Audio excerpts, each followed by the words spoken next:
demonstrations, and much more. This course opens again on April 1st. You simply need to go to the course page and enter session 1. You'll be able to take all the applicable material at your own pace from the convenience of your home or office. We then offer a quiz and will have a live question and answer chats with all 3 faculty throughout the course. After you've completed the session, the quiz and live question and answer, you will also receive a certificate online with the amount of hours completed. We also offer 2 live broadcasts associated with this course, one dedicated to inguinal and one dedicated to ventral. 2 years ago, we decided to start offering this course in both English and Spanish. Last year, expanding the course with Chinese, French, and Arabic subtitles available to make the material easier to access for surgeons around the world. For the surgeons out there who've already taken this course or those that are simply looking for something a little more advanced, we have another course, Hernia A to Z Advanced. Last year, we opened it with Spanish subtitles. Once again, a course with several sessions, 5 to be exact, each with a forum where surgeons can ask questions and interact with the faculty. This course also offers 2 live surgery broadcasts. Speaking of live broadcasts, let's look at our live program. We now offer monthly live broadcasts, 2 cases from 2 global leaders in 2 different locations around the world. We do this from around the world to give our surgeons opportunity to learn from the experts on their techniques. Whether it be an ETEP with Jorge Diaz, sandwich technique from Ferdinand Koechlering, or robotic IPOM from Dr. Para de Vila, they get to be in their OR, observing and asking questions throughout with our moderator and chat box. Good news, if they've missed a case, we have our past broadcasts in our video library that they can go back and check them out. I'd like to talk to you about another fun program you can find on Hernia U, our podcasting page. We actually have a Hernia U podcasting page on an Apple station. You can listen to our global hernia leaders from around the world speaking on what sparks joy in their lives, why they do what they do. Next, I would like to tell you about a new program, our case discussion program. Every quarter, 3 societies will be selected to participate in our case discussion program. Each society will host their own local case discussion program, collect videos from surgeons in their country, and select the top video to submit to Hernia U. All of this will be based off the same criteria, and each winning video from each society will go into our video library as their award. Another new program is our live meetings program. This is another program where we're teaming up with societies. We'll be giving them the platform to live broadcast on Hernia U the pertinent topics that are being presented at their annual meetings. You can watch these sessions for free and learn from top minds in the hernia space.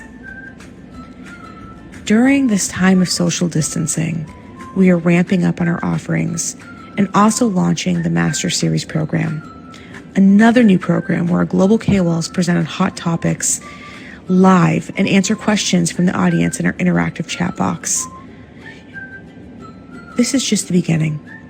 We are committed to bringing you the best education from the best faculty in the best and most innovative formats, all through Hernia U.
Hello, everyone.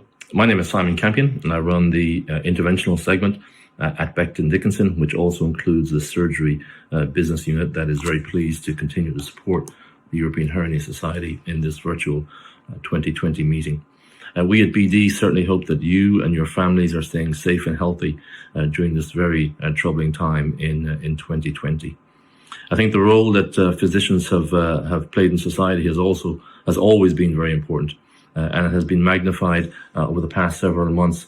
And we at BD are certainly very grateful and very thankful that you, your physician peers, your nursing staff, and indeed the broader staff at your individual hospitals have continued to care for, to serve, and protect patients day in and day out.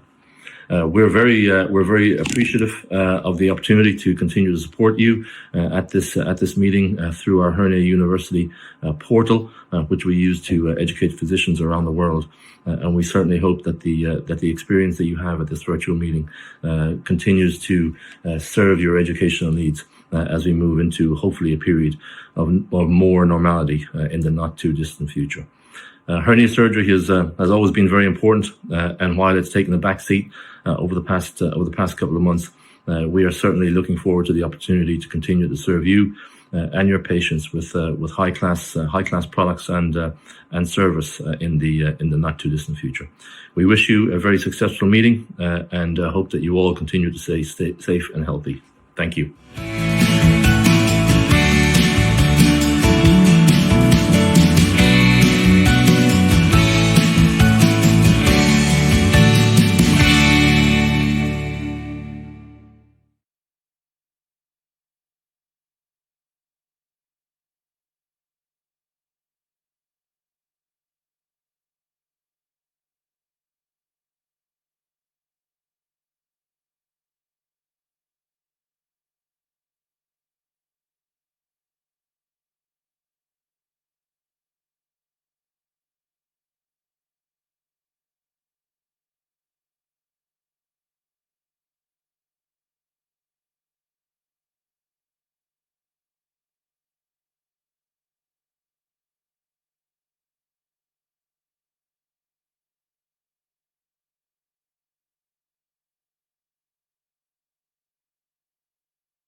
Hello, my name is Jen Petrie, and I am one of the founders as well as the manager of the Hernia U platform. Today, I'm excited to talk to you about the Hernia U platform and what it entails. 4 years ago, we came to the realization that it was time to expand the hernia educational landscape. Dr. Salvador Morales, Dr. Eduardo Pardavila, and Dr. Flavio Malcher then created with us the Fundamentals course. We wanted to offer something to everyone who wanted to revisit their hernia education. This covers the basics of hernia repair to include applied abdominal wall anatomy, techniques in inguinal hernia repair, avoiding intraoperative and postoperative complications, and much more. This course opens again on April 1st. You simply need to go to the course page and enter session 1. You'll be able to take all the applicable material at your own pace from the convenience of your home or office. We then offer a quiz and will have a live question and answer chats with all 3 faculty throughout the course. After you've completed the session, the quiz and live question and answer, you will also receive a certificate online with the amount of hours completed. We also offer 2 live broadcasts associated. From Genoa, Cesare Stabilini. Hi, it's René Fortani from Vienna, from Austria. We are very proud, excited to start with the first virtual Congress meeting from the EHS. And it's a great pleasure and honor for us to chair this first session. This will be including all best oral papers, 3 of them. And I will just take some comments.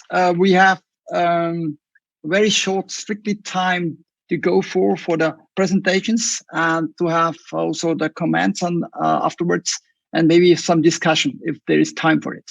So it's a great pleasure to announce the first speaker. This will be Christian Kim Jensen from Denmark with his paper, Abdominal Wound Distance is Dangerous, a nationwide study of 4,169 patients undergoing elective open resection for colonic cancer. Please, Christian, start with your presentation. Thank you so much, Professor Fortelny. And indeed, this is a very long title. I think you managed to introduce it very well. As mentioned, my name is Christian Kim Jensen. I represent Bispebjerg University Hospital in Copenhagen, Denmark. And along with my great friends and colleagues, we have conducted this study examining the impact of abdominal wound dehiscence on long-term survival.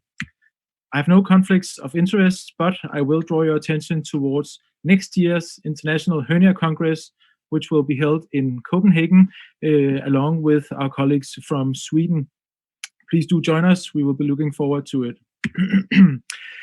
As you all probably know, abdominal wound dehiscence is the occurrence of acute postoperative failure of the abdomen after abdominal surgery.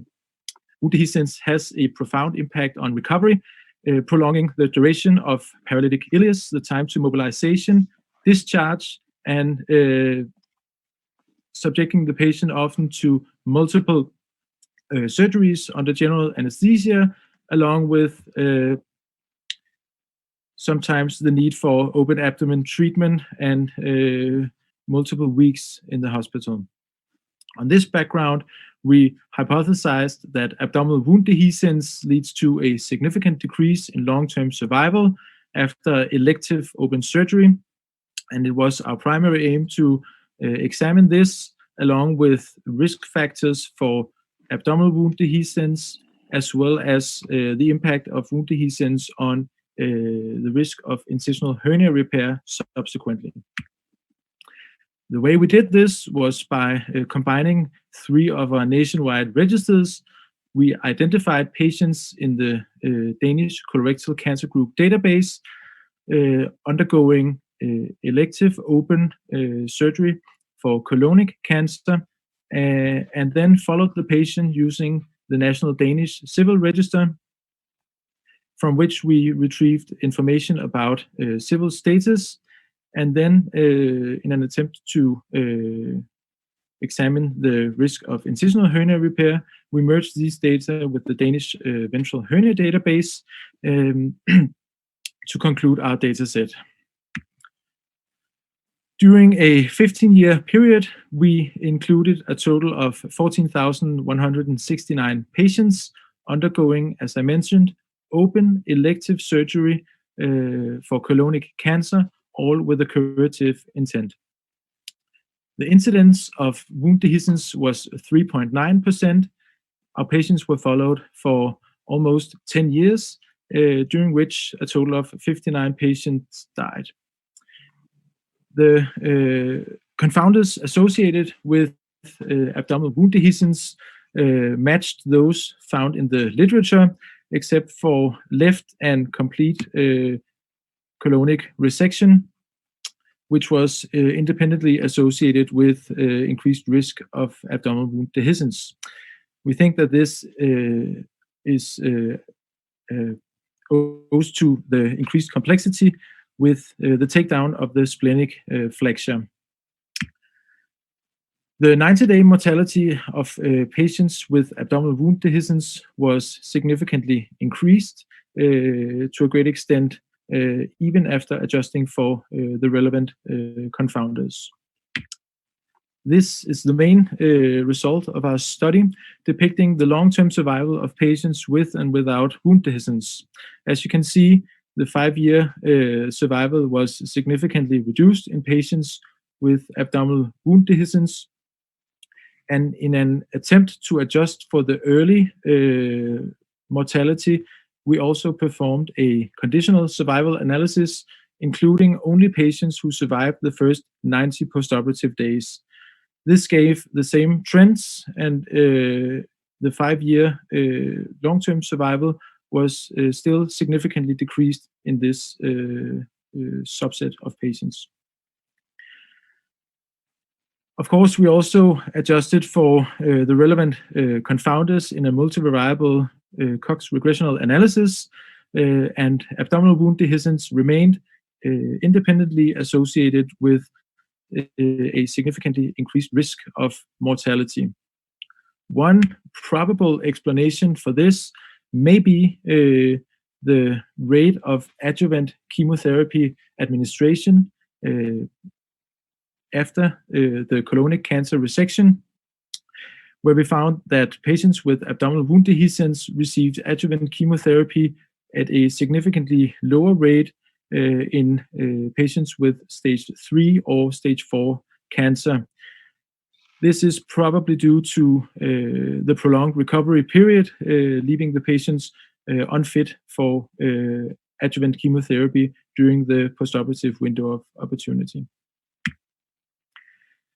Further, to no surprise, the subsequent both incidence and adjusted risk of incisional hernia repair was significantly increased in patients with abdominal wound dehiscence. So, in summation, abdominal wound dehiscence in our nationwide study was found to obstruct the administration of adjuvant chemotherapy, increase both short and long-term mortality, as well as increase the long-term risk of incisional hernia repair, thus underlining that abdominal wound dehiscence should be avoided at all costs using. Thank you, Christian. Great talk. So I would like to just give the word to Jose Antonio Pereira. He will. This is congratulations for this great paper and the presentation. I have only a short comment and 3 questions for you. My comment is that burst abdomen is an awful complication after laparotomy, especially because it's not directly related to the pathology of the patient, but to the treatment. So it's our fault. Usually it's our fault. It's not the fault of the patient of their pathology. It constitutes the anastomotic dehiscence of the abdominal wall. In fact, appears in a similar frequency of the dehiscence of the bowel anastomosis, between 1 to 5%, and in high-risk patients, more than 10%. As you have demonstrated, has an increased postoperative mortality. In some series, reaches figures of 20%, and frequently this data is underreported and underestimated. Colon resection also is a risk factor to develop tissue and wound complications, as in a large Danish study for, I think it's from 2005, was demonstrated previously with an odds ratio of 7.1. This highlights the relevance of the closure of the abdomen. As Professor Jekyll says, closing time is not coffee time. Coffee time. So my questions are, what do you recommend to prevent it? And the second question will be, are there different possibilities of prevention depending on the risk factors of the patient? And finally, how should we treat the burst abdomen when it develops? Thank you. Yes, thank you, Dr. Pereira. These are great questions. I wish I had the golden answer to all of them. First of all, to start off with your final question, I believe that the optimal treatment for abdominal wound dehiscence is to be tailored to each patient. For instance, a patient with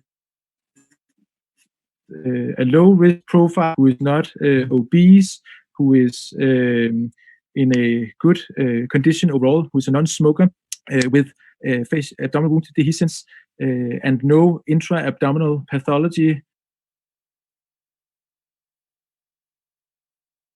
should be sufficient if the fascia is of a decent quality. This is in direct contrast to, for instance, a patient with a simultaneous anastomotic leakage, severe intra-abdominal contamination, and a fascia which is completely destroyed. These patients should be treated perhaps best by placement of a traction mesh and a back, and then resuturing within a few days. The option you had was how to best prevent abdominal wound dehiscence. I think that, once again, tailored proper surgical technique is the way to go here in patients very fit for surgery with no risk factors. A proper suture of a good fascia is the best prevention. In high-risk patients, I think within the coming years we will see, to a greater extent, mesh augmentation as a prophylaxis, which has been shown in several studies to be reducing dramatically the risk of wound dehiscence. Thank you. Thank you very much. You're welcome. We have just 2 minutes. Short questions to Christian. Yes. Are there patients included which had also a mesh prevention, a prophylactic mesh implantation in this group you had the data on? Yes, I understand your question, Professor Fortelny, and I think it's a very relevant one. The short answer would be no. There are no patients in this study with a prophylactic mesh augmentation. The longer answer is I don't know, actually, because we have no information about this from our databases.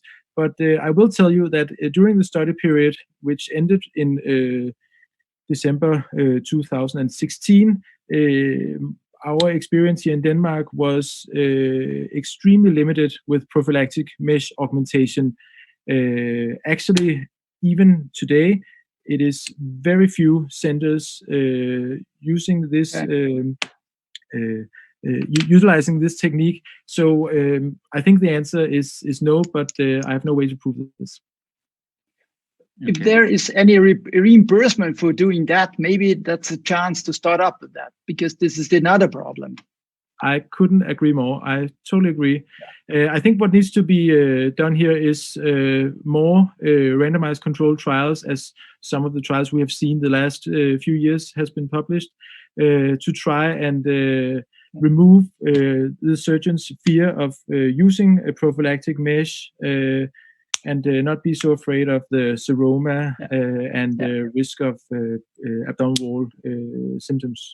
Yeah. We know that from PRIMA trial and so on, there are no comorbidities to do that without any problem. So that's a good closing this very important presentation. Thank you again, Christian, and of course Jose for the comments. And I hand over the chair to Cesare Sabrini. Thank you very much, René. It's a pleasure. Let me thank you, Manuel Lopez-Cano and Salvador Morales, for this wonderful organization. Now it's my turn to introduce you Valentino Prea from Romania. He will talk us about the truncal function after abdominal wall reconstruction via transversus abdominis muscle release, TAR, for large incisional hernia. Hi, everybody. Thank you for introducing me. It's a really honor to be here on this brilliant, wonderful session and to be part of the history of European Hernia Society meetings. My talk is about truncal function after abdominal reconstruction with transversus abdominis muscle release, and I have nothing to disclose regarding to this presentation. Now, we are faced with an increased incidence of incisional hernia, which can range from study to study between 9 to 50% in high-risk population patients. There are also an increased incidence in complex incisional hernia, mostly of them with large defects, even with loose of domain, which lead to a profound alteration of the anatomy and function of the abdominal wall. The absence of linea alba, mechanical resistance of the trunk, secondary to the lateral muscular retraction and outside protrusion of the viscera. So, if we want to talk about abdominal wall reconstruction, the main goal to achieve is to reestablish the normal anatomy by reconstructing linea alba at the midline. But if we restore the anatomy, can we restore also the function? Yet, it's a question we cannot profoundly answer, yes, because we have major limitation in choosing the optimal methods and parameter to study muscle functionality. Dynamometry is one of the most reliable and effective methods, and there are several studies published evaluating the function of the abdominal wall before and after reconstruction. And dynamometry reveals that the function of the abdominal wall is decreased when in large defect, and it can be increased when the linea alba is reconstructed. But these are expensive methods. We don't have every time in best clinical practice, so we believe that evaluation of the function of the abdominal wall should be done clinically. So our goal was to evaluate the rectus abdominis muscle function, which is the main effector of the abdominal function, especially flexion. We enrolled in our study 101 patients with defects larger than 10 centimeters as a study group, compared with 90 patients with colorectal carcinomas between November 2015 to October 2018. We have some reason to exclude them during the study period. And at the final, we have to study 59 patients with incisional hernias and 57 patients with normal abdominal function. Clinically, they were evaluated by trunk raising and double leg lowering. For the trunk raising, the score is determined by the ability of the patient to raise his trunk without using his hands. And for the double leg lowering, the patients were evaluated measuring the angle between the table and the raised legs and extruded from the 90 degrees. We have a score between 1 to 5, and both scores from double leg lowering and truncal flexion could be composite and obtain the total score of the abdominal function. No differences between demographic characteristic of the both groups concerning age, gender score, ASA score, and body mass index. We have some patients with recurrence varying from 1 to 5, and all the variables of the incisional hernia were evaluated on the CT scan in terms of length, width, area, volumetry, and rectus sheath width. For double leg lowering preoperatively, we have for the study group values slightly above 2, compared with 4 in the control group, and the difference was significantly statistic. No patients from the study group had good or normal abdominal wall function. In the univariate analysis, we have some factors which influence the abdominal function, width, area, rectus sheath width, but when the multivariate logistic regression was applied, the width was the only factor to influence abdominal function when the defect was larger than 15 centimeters. For the trunk raising, the same results in the preoperative period. No patient with good or normal function in the study group compared with the controls.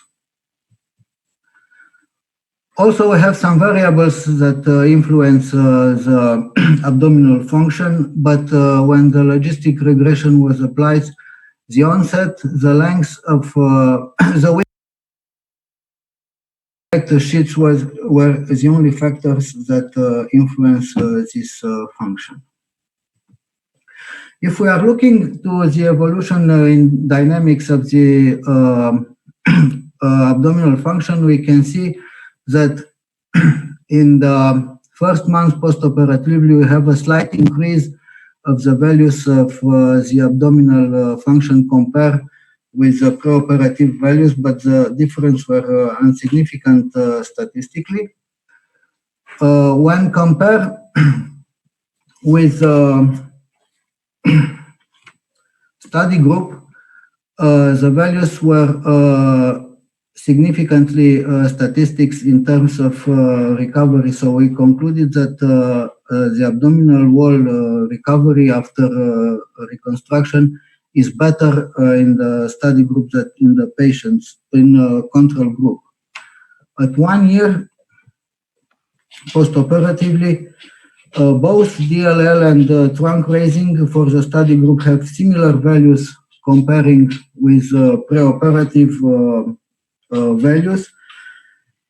And when comparing mean values of the total score at 1 year postoperatively, we find no significant difference, but the number of patients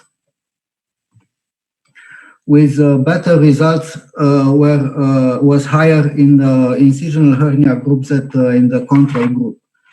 Concluding, we can say that clinical evaluation of the abdominal function could be a valuable measure for evaluating quality of life after incisional hernia repair. Transversus abdominis release improved the long-term abdominal function, and exists a direct linearity between results. Demonstrated a decreased abdominal wall function at 1 year follow-up. Thank you for your time. Thank you, Valentin. Thank you for your nice talk. Now I leave the comments to Johan Renarde from France.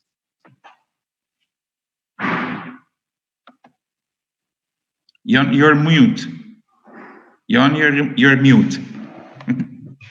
I'm sorry. Thank you, Cesare. Thank you very much for this nice presentation, Valentin. I have only few comments. My first comment concerns the design of the study. You compared patient 1 year after transversus abdominis release versus patient never operated on. That's why with native or intact abdominal wall. And I think it's really brilliant and very interesting to do that, because other study focusing on on abdominal wall function always compare long-term outcomes. But you compare 1 year after component separation versus before operation versus intact abdominal wall. And it is the first time I read such protocol. It seems very simple, but I think is really brilliant. My second comment concerns the subject of the study. You studied the trunk function, the function of the abdominal wall after transversus abdominis release. And I think that today it's really essential for patients as well as quality of life. And today we know that trunk function or quality of life are very interesting for patients, much more than surgical results. And I think that good results for surgeons are not always good results for patients. And in a practical point of view, I think your study is very interesting to tell to patients that after TAR, the function of the abdominal wall will be intact. Comment concerns your results. You show that after a TAR, you restore the abdominal wall function. And my first analysis about your result is that you perform very good TAR technique, because we know that when performed incorrectly in non-expert centers, a TAR can be very devastating for the abdominal wall, and sometimes with high bulging and high complication rate when very bad performed. But we know that you published the technique, and I think it is important to say to results than you, they have to perform very good technique. And that is really important. And my last analysis, and perhaps a question, it concerns the indication. In your study, the mean size of the defect was 16 centimeters, and I think very good indication. But sometimes if you plan a transversus abdominis release in a patient, and during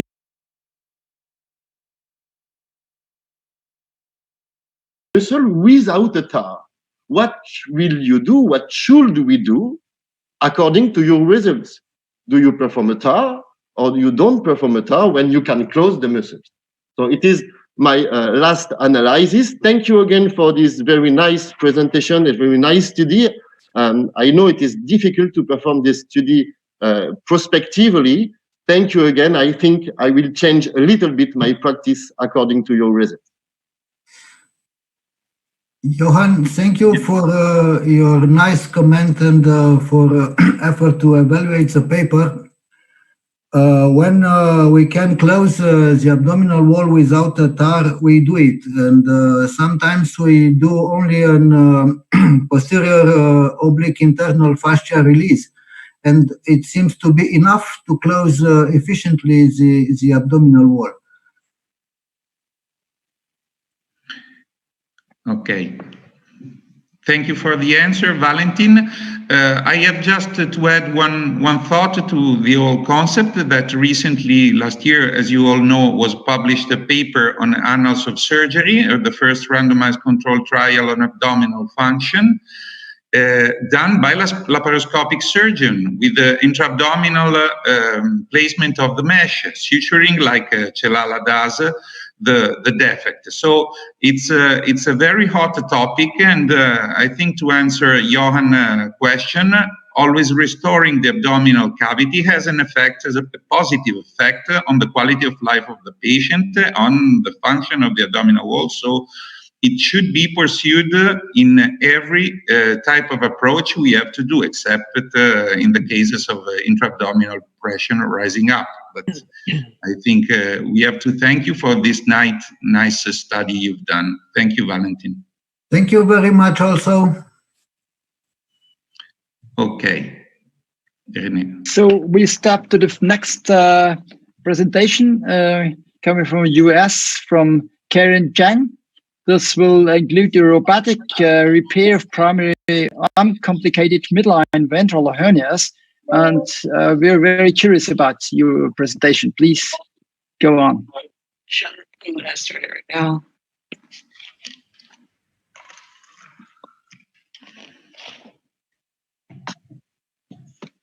I'd like to thank the European Hernia Society for this opportunity to present today on our experience with robotic mesh repair of primary uncomplicated midline ventral hernias. I'm currently a fellow at Good Samaritan Hospital in the greater Boston area in the United States. We have the disclosures for our team. I have nothing to disclose. So to date, there's been no consensus for a primary ventral hernia robotic repair. These techniques differ according to type of access, defect closure, mesh selection, and positioning. Previous studies have included both incisional and primary ventral hernias in their analysis of ventral hernia repair. No studies have detailed the outcomes of several robotic ventral hernia techniques performed in patients with only primary ventral hernias. The aim of our study was to evaluate perioperative and short-term results of robotic ventral hernia repair using IPOM, TAP, and retromuscular mesh locations. We hypothesized that there would be no difference between perioperative outcomes for the three techniques for primary robotic ventral hernia repair. This was an observational study between February 2013 and November 2019. Inclusion criteria were patients who underwent robotic ventral hernia repair for primary uncomplicated midline hernias. These were defined as elective hernias with a clean surgical site. Patients undergoing concomitant procedures with incisional, emergent, or lateral hernias were excluded. Patients were then grouped according to mesh location, IPOM, TAP, retromuscular. Variables were collected, including demographics, hernia characteristics, perioperative data, and also mesh characteristics. In addition, we had the postoperative care unit pain scores and length of stay, which were recorded. Postoperatively, the complications were categorized using the Clavian-Dindal classification for 90 days. We also included surgical site events, which were grouped as surgical site infections and occurrences. The postoperative morbidity score was measured using the Comprehensive Complication Index. We used, for statistical analysis, SPSS software seen here.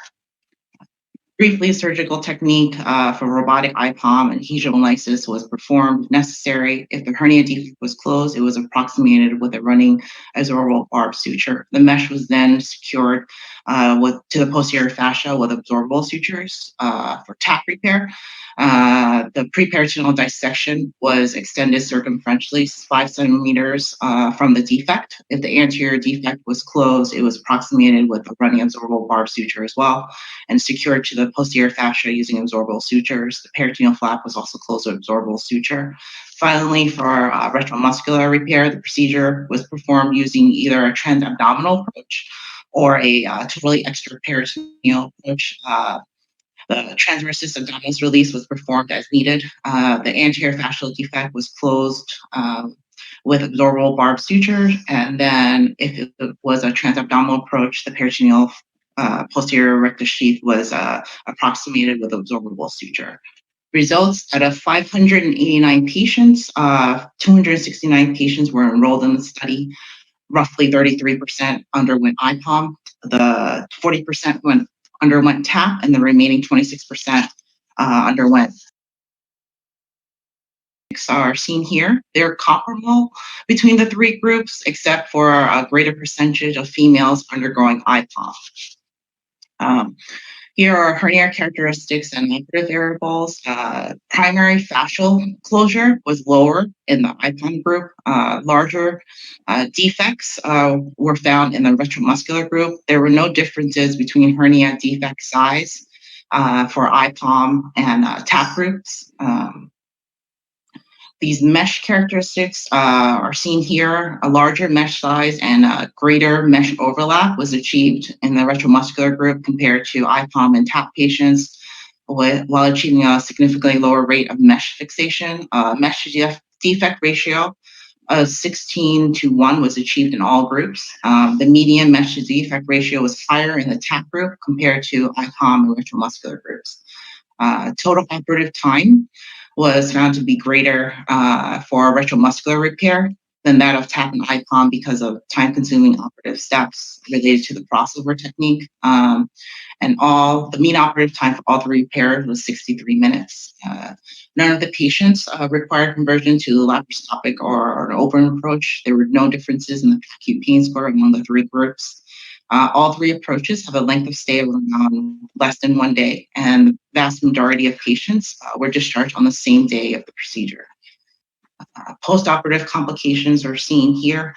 There were higher grade complications in the retromuscular group. These included ICU care for 3 patients. The proportion of patients who experienced one type of complication was higher in the IPOM group compared to the TAP and retromuscular group. Accordingly, the CCI score was highest in the IPOM group.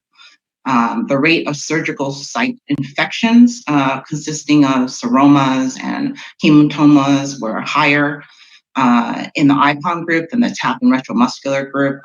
Accordingly, the rate of surgical site infections did not differ between the 3 groups, but the surgical site events were more frequently observed in the IPOM group. We also ran a multivariate regression analysis evaluating which factors were most predictive of post-operative complications. We found that coronary artery disease, defect closure, intraperitoneal mesh, and increased operative times were found to be associated with post-operative complications. Although for operative time, the odds ratio was 1, which is clinically negligible. So for our conclusions, we should, instead of asking which approach is superior, we should ask which patients can benefit from a particular surgical technique. Low-risk patients may fully benefit from advantages of robotic retromuscular dissection with a large mesh overlap and minimal use of fixation. However, in patients with relevant comorbidities, such as coronary artery disease, these advantages might be offset by increased operative time necessary to achieve the dissection. So short-term outcomes of primary ventral robotic ventral hernia repair showed a low complication rate, high mesh to defect ratio, short length of stay with minimal complications. Robotic primary ventral hernia repair provides several approaches which can be implemented based on patient demographics and hernia characteristics, which allows for a tailored approach to ultimately improve outcomes. Thank you. Thank you, Karen, for this very nice presentations. Very interesting, the comparison between different robotic procedures. Up to now, we didn't have that. This is really new. And astonishingly, the IPOM repair looks not as good as supposed. So we start now with the comments by Rosanna Berta from Italy. Please, Rosanna, please start up. Hello. Hello, everybody. I apologize for my delay, but I had problem with my connection. And so, Karen, I think that the surgical robot seems a formidable tool for extraperitoneal mesh placement in ventral hernia repair. And I have a question. Based on what criteria do you decide whether to use the IPOM plus technique, robotic, or the TAP technique to repair an hernia with an average area of 3.1 square centimeters? And despite the mean BMI of 30 in all group of patients, do you think that the robotic mini-invasive approach is really cost-effective in so small primary hernias, respect the open preperitoneal mesh repair indicated by the European and American Hernia Society guidelines? Generally, we tailor in terms of cost for open versus robotic, our costs have decreased because we mainly do all our cases with a robotic approach in our hospital. So then the whole entire operative costs decline as with uses of using the robot. In terms of patient selection, generally, we found that with patients with larger primary defect sizes, we would do a retromuscular approach. depending on their comorbidities. So it's evaluating their comorbidities plus the defect size. It's not only concerning the defect size for the hernias. Okay, but what criteria do you use when you have to decide if you use the IPON or a TAPP in front of a small hernia of 2 centimeter width? Generally, the centimeter width is more than 4 centimeters. We'll start approaching it with TAP or retromuscular. We generally don't do IPOM at our institution anymore. We've switched over from just TAP or retromuscular approaches, primary ventral hernias. There is a question. Yeah, sorry. There's a question from the chat. Is there any defect size excluded from the robotic repair? Do you have some cases you wouldn't do that robotically? If they're really large incisional hernias, when we're doing for defect size, because mostly primary ventral hernias don't get as large as the incisional ones we approach, or there's multiple hernias. We will do a hybrid robotic technique where we do the dissection or TAR robotically, and then we convert to an open to insert larger pieces of mesh. Another question is, do you perform TARUP umbilical hernias by robotic mesh placement, retromuscularly? We don't generally perform TAR with umbilical hernias if they're pretty small. So there's another question. Do you do, you already mentioned repair anymore, only robotic IPOMs? That means this was in the former time, and this was why you had maybe the reason for doing that anymore is bad experiences, or what is the cause? Well, the cost, operative time was a little bit lower, so generally was less cost with that. But generally, our we would get some recurrences with the IPOM, which I didn't present all indicators. We wanted a little bit more long-term data. But in our experience, we would get more wound infections, surgical site events with seromas, hematomas, and then recurrences with IPOM technique. The preferred technique you use nowadays?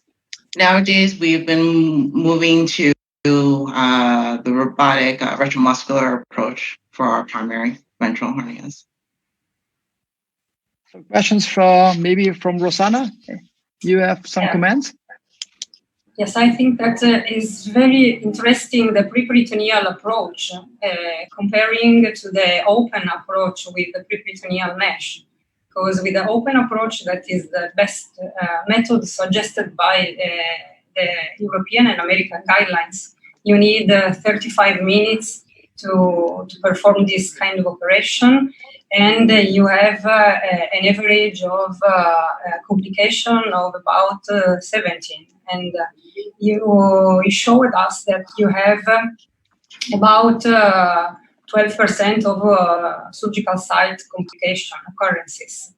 And I think that we have to compare the open approach for very small areas, for medium hernia from 1 to 4 centimeters width, and the robotic approach. I think that is in Europe is not so. There is not so great spread of robots, and it is really expensive. And I think we need to compare the open approach for this small hernia and the robotic approach. And I think that we need more studies about that for the preperitoneal approach. For larger hernia, I think that for more than 5 centimeters of diameter, I think that the robotic surgery is, I think that will be the gold standard in the future for ventral hernia repair. Okay, so I would say that we are on time and we are ready to move.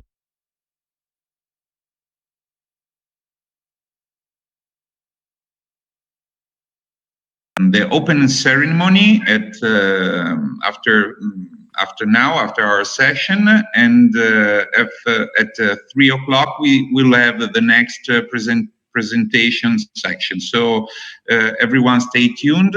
I have to thank all the presenters, all the authors of this wonderful abstract, and the commenters. So again, it was a brilliant, really brilliant session, and these were fantastic abstracts. Thank you. Have a nice break now, and we meet soon in a quarter.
Needs as we move into hopefully a period over the past couple of months. We are certainly looking forward to the opportunity to continue to serve you and your patients with high class products and service in the not too distant future. We wish you a very successful meeting and hope that you all continue to stay safe and healthy. Thank you.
Hello, everyone. My name is Simon Campion, and I run the interventional segment at Becton Dickinson, which also includes the surgery business unit that is very pleased to continue to support the European Hernia Society in this virtual 2020 meeting.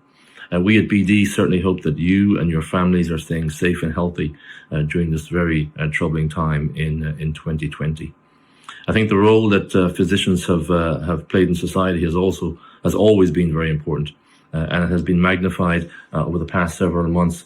And we at BD are certainly very grateful and very thankful that you, your physician peers, your nursing staff, and indeed the broader staff at your individual hospitals have continued to care for, to serve, and protect patients day in and day out. We're very appreciative of the opportunity to continue to support you at this meeting through our Hernia University portal, which we use to educate physicians around the world. And we certainly hope that the experience that you have at this virtual meeting continues to serve your educational needs as we move into hopefully a period of more normality in the not too distant future. Hernia surgery has always been very important, and while it's taken a back seat over the past couple of months, we are certainly looking forward to the opportunity to continue to serve you and your patients with high class products and service in the not too distant future. We wish you a very successful meeting and hope that you all continue to stay safe and healthy. Thank you.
everyone.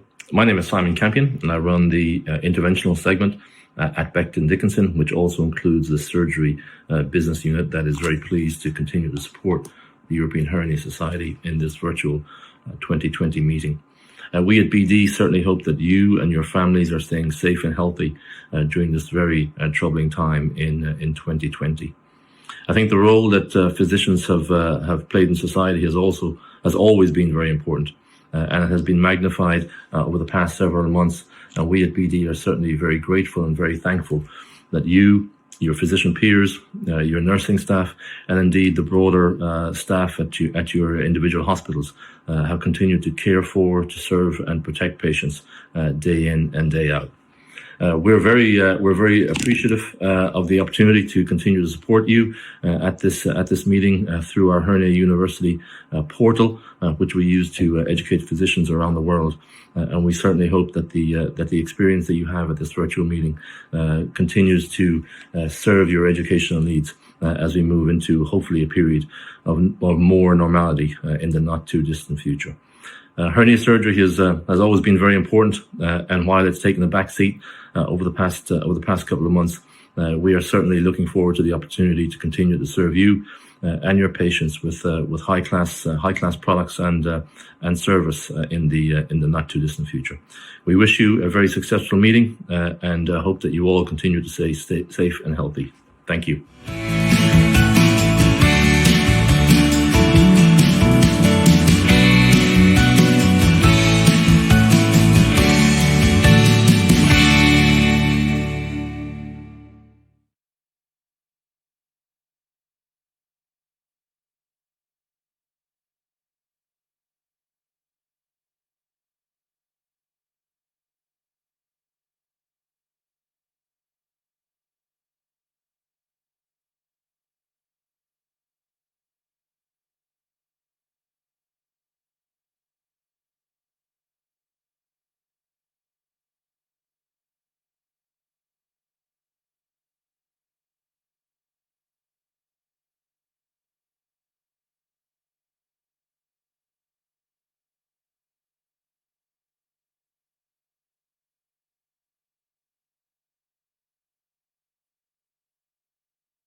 Hello, everybody.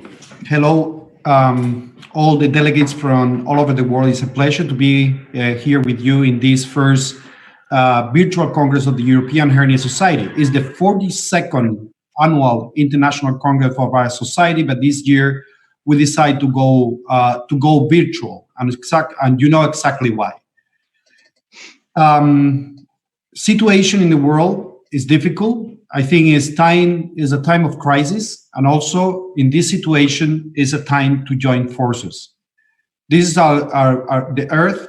You know exactly where we are, and today the European Hernia Society have been able to join in front of our screen more than 1,700 delegates from all over the world. So it's a pleasure to welcome everybody from each single corner of the world. This opening ceremony is exciting. We're going to have the three presidents of the major societies on abdominal wall surgery around the world. So after me, we will have a speech from our president, Agneta Montgomery from Sweden, who will give you a welcome words to this Congress.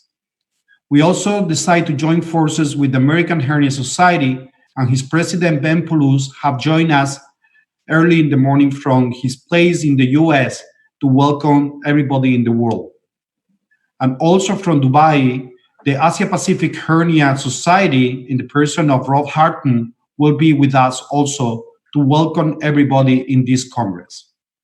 So please, Mr. President, join the session and welcome everybody around the world.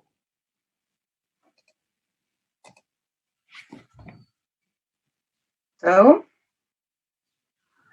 should I go on? Yep. Yeah, thank you, Salva, and thank you for a very nice introduction. This is really time to join forces. I think the world is getting smaller and smaller, and we can join very closely also by this type of meeting. And I would give a very great thank to you, Salva, and to Manuel Lopez Cano that has organized this fantastic alternative to the Barcelona Congress. But this is the EHS 2020 Congress that is pan-European, it's pan-world, and it's the globe that we are facing. And I would say hernia surgery is not the top priority in crisis times, but I would say we are a family around the globe, and a crisis, they usually get people to get together. And I think we will, as societies and collaborations, have a huge opportunity to find new ways of communication, new ways of education, and new ways to get forward with our techniques and to treat our hernia patients. So making these global things that we are planning and we are doing for the first time, I think it's an adventure that we should take care of. And the caring for each other and collaboration, I think it's so worldwide, giving new energy into hernia surgery. So I'm so happy that this huge amount of people have sort of listened to our call and getting connected to this Congress. And once again, Salva, you are the hero. Thank you. Thank you. Please, Ben.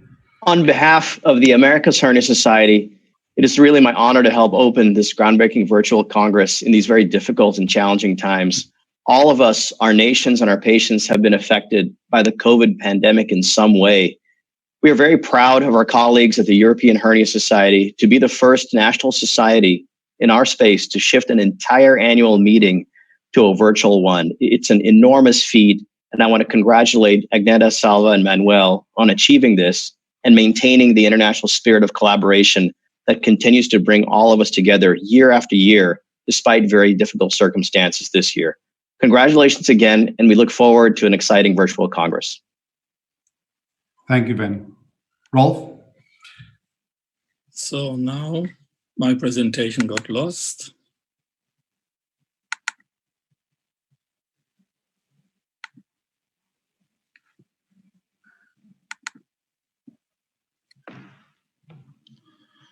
Yeah, can you see it? Yes. Yeah.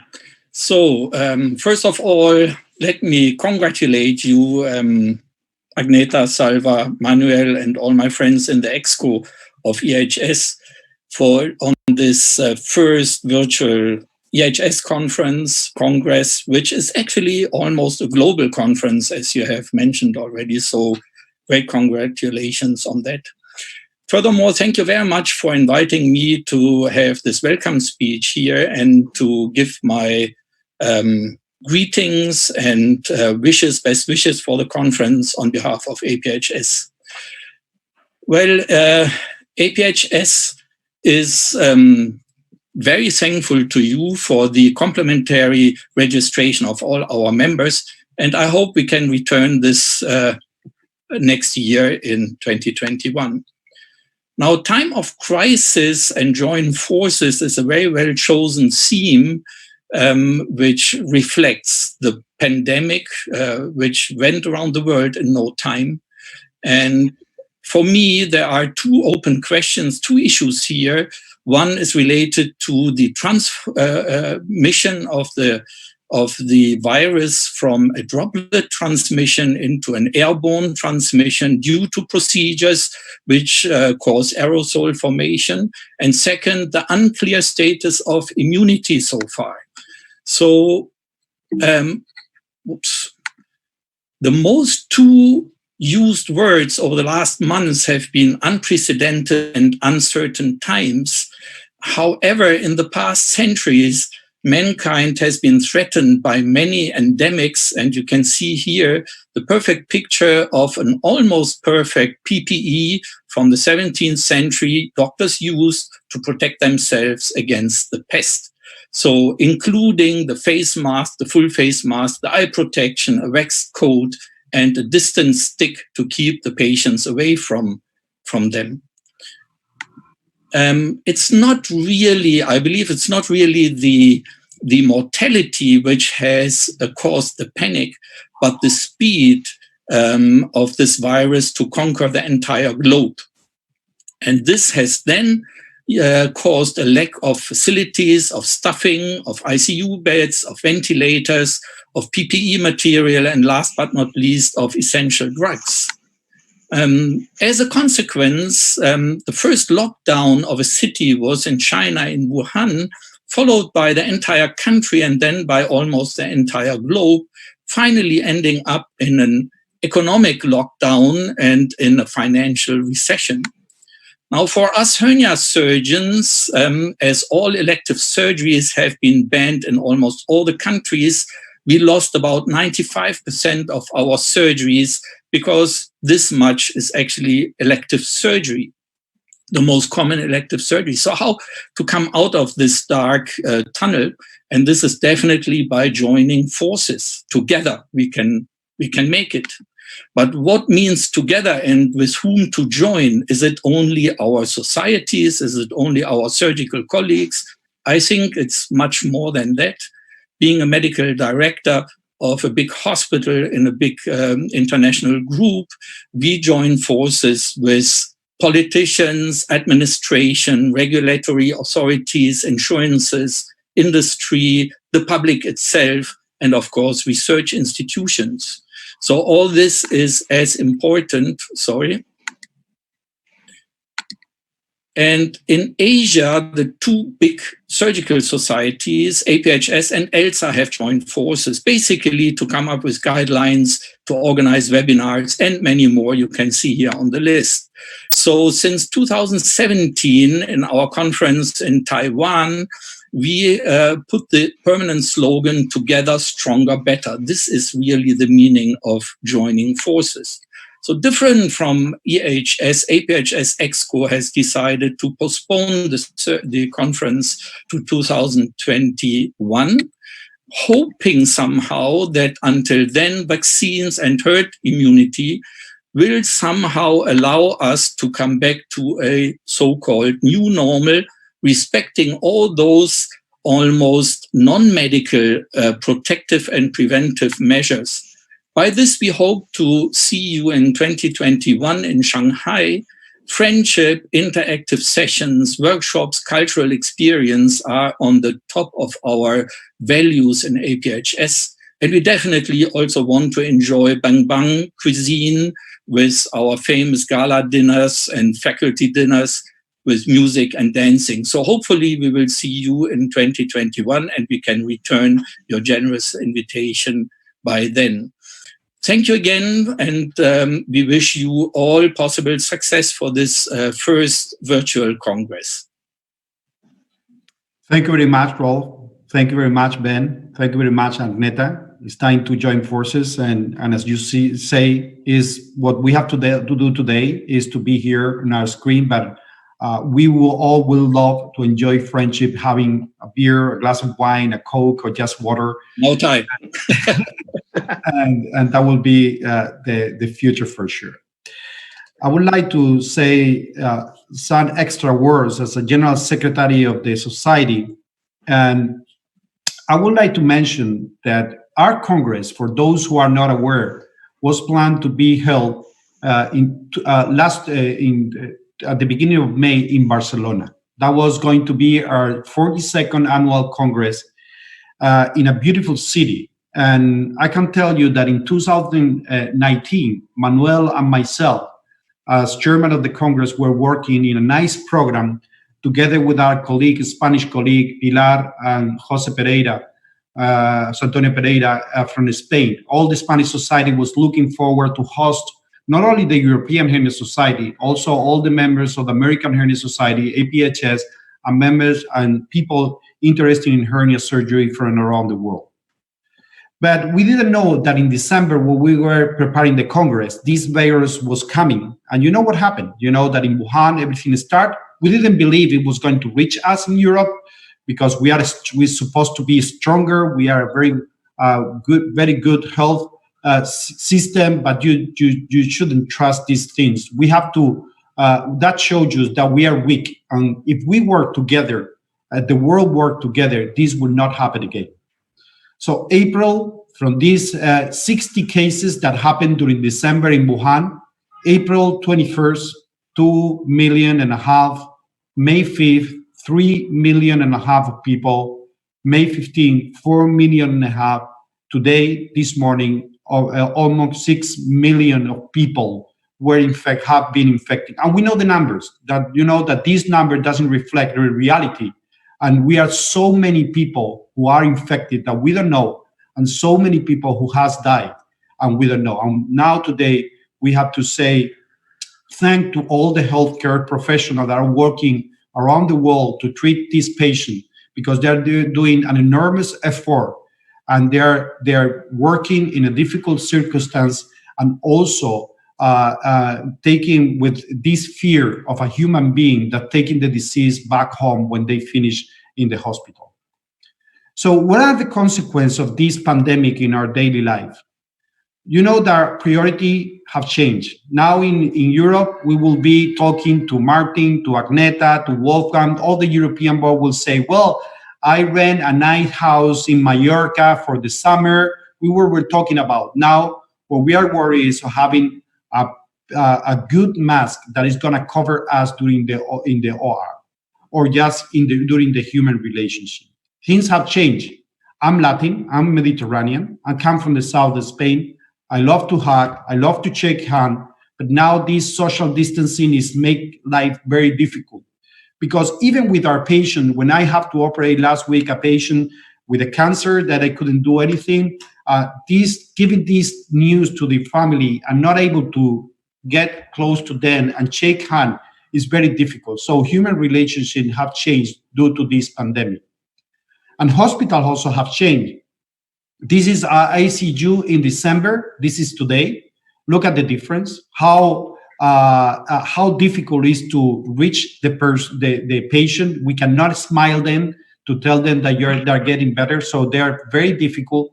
But also the habit of the surgeons have changed. We haven't reached this, but we are almost close.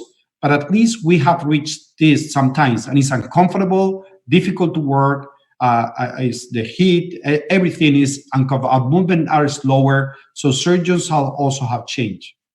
And we never thought that also congresses were going to change. We don't know what is going to happen in the future. I hope we can join in 2021 in Copenhagen all together, also in Shanghai and also in US all together. But we knew what have to be done this year. And what we did is what we have to do, is to move our Congress to this exciting Congress, to this virtual European Hernia Society Congress. And also join together with all the surgical society worldwide to be on the same page and be aligned to join forces to beat this pandemic. And the reason is because every mind is needed to defeat the coronavirus, and we all have to work together. No political issues, no industry, nothing. Everything, mind has to be joined together to defeat this coronavirus. So we are here today, we are together. We know that we are joining forces at least around abdominal wall surgery, and we decide for the opening lecture to have our friend, member of the board of the EHS, taking care of research, to have Cesare Stabilini to give you a talk about how to act as a surgeon specialized in abdominal surgery during this COVID pandemic.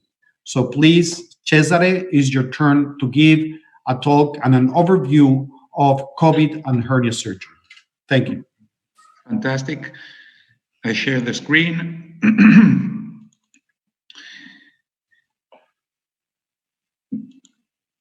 Just a second. Okay. Fantastic. I have to thank you, Salvador and Emmanuel Lopez Cano, for this nice invitation and to be here this afternoon in this wonderful Congress. I have nothing to disclose. At the beginning of March, Italy, together with other few countries, were the only one struggling against the coronavirus. Sadly, in the next months, as outlined by Salvador, we had also other countries and all the world joining us in this difficult and struggle against the virus, taking extreme measures to slow the pandemic.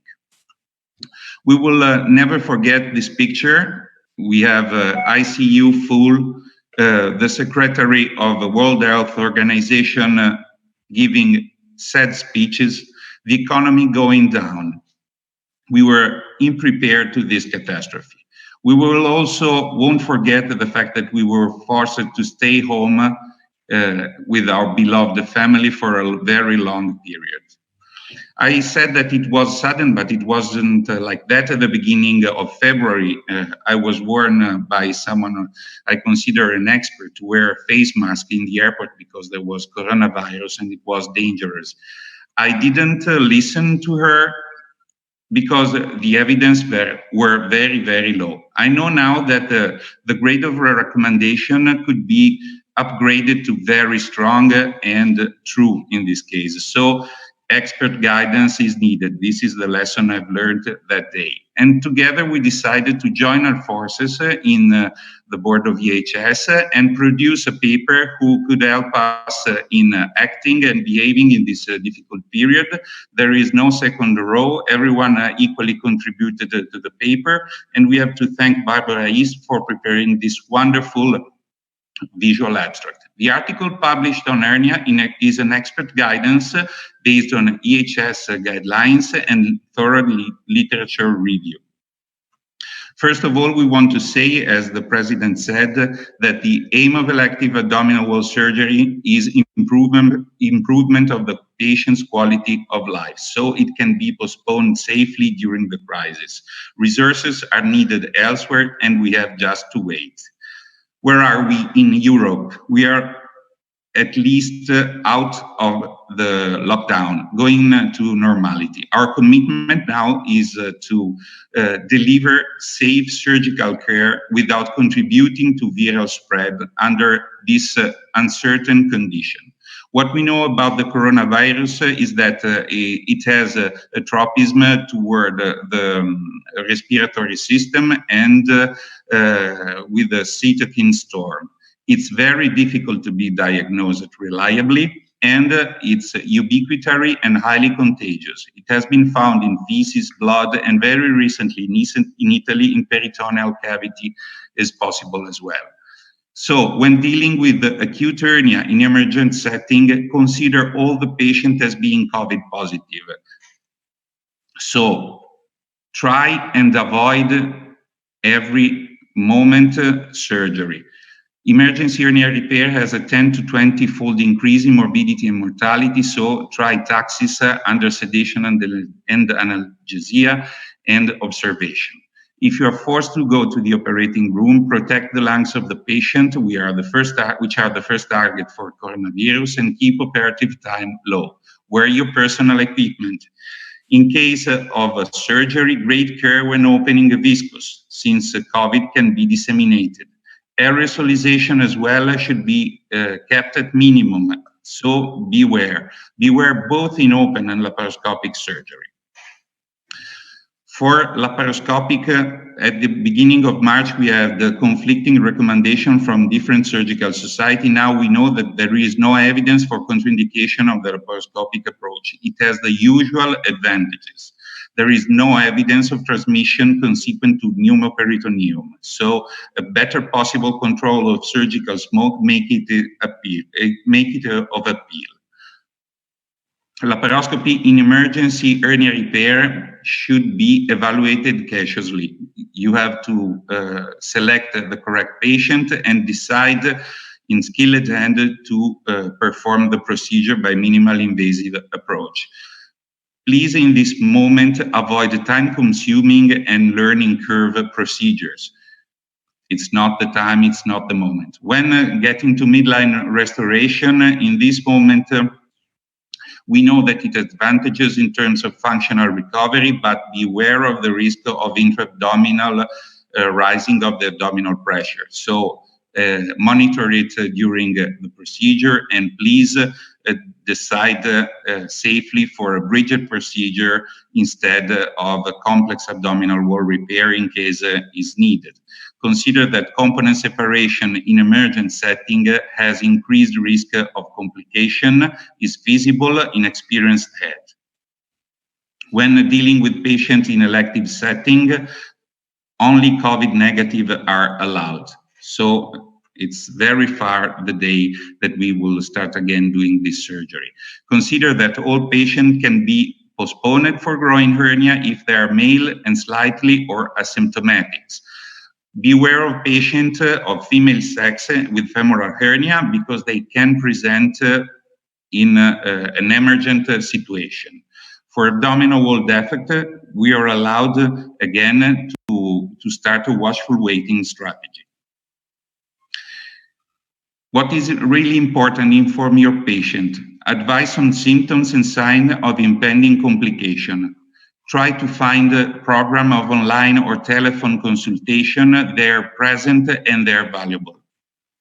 When you will start again surgery, consider COVID-19 situation, so risk of contagion, risk of ICU admission, risk of mortality or in case of infection by COVID-19, and couple it with general risk of the patient and local risk of the patient, specific risk of the patient. You've got instruments, you can rely on them safely. So, in our opinion, the best patient to start are those who have complicated clinical scenario, but low risk of developing severe complication in case of COVID-19 infection, both for groin hernias and primary and incisional ventral hernias.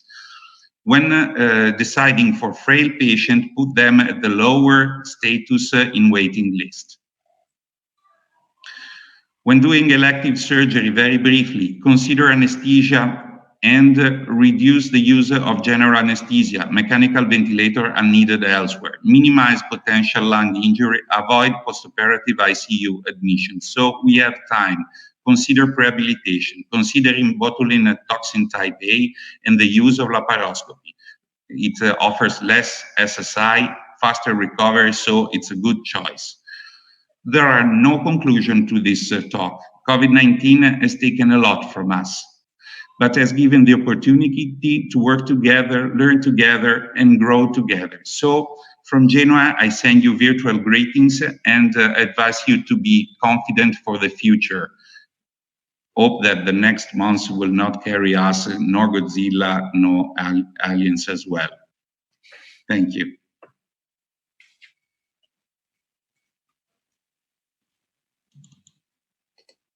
So thank you, Cesar. Thank you. I would say thank you for taking the lead in such a short time to get all the the evidence that there is out there, and trying to get our group to join to get recommendations to the hernia surgery community. Because as it's not easy to put people on waiting lists, and they're getting disappointed, and we will have a big backlog when the world would hopefully come back to normality. But we have to be patient and treat our patients with big respect for the COVID pandemic going on, and we will do the best what's safe for the patients. And thank you for the leadership of this, Cesar. Thank you, Agneta. So thank you, Cesare. Thank you, Ben. Thank you, Rolf.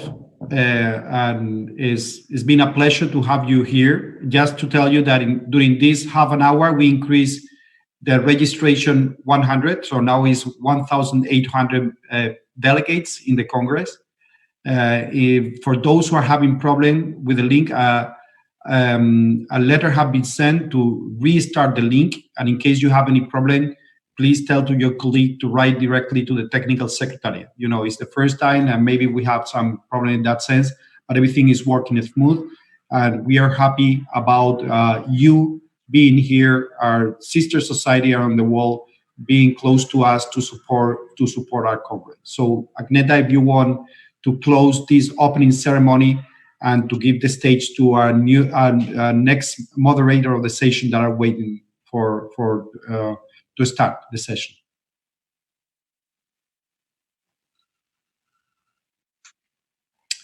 So thank you. I'll see you during the Congress.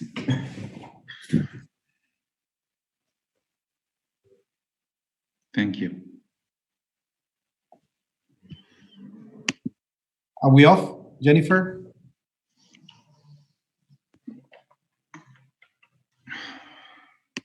Salva? Flavio. Hey, how are you? How are you doing? Doing hey good. guys, we're still on, so we're going to go right into the next session because there's no break. So there is no break. So to everyone, there's no break. So thank you to our fabulous speakers who just did the opening ceremony, for our moderators and other speakers who are just joining. Dr. Malcher and Dr. Cucurulo, if you guys can get ready, we're going to kick this off right when you're ready, but we are live. Okay, perfect. So the rest of us can close the screen and we can go to the other session. Okay. Virtual learnings, guys. Thank you. Hi, Julie, John, Frederick. Pleasure to have you here. Okay. Flavio, good luck with the session. Bye. Bye-bye.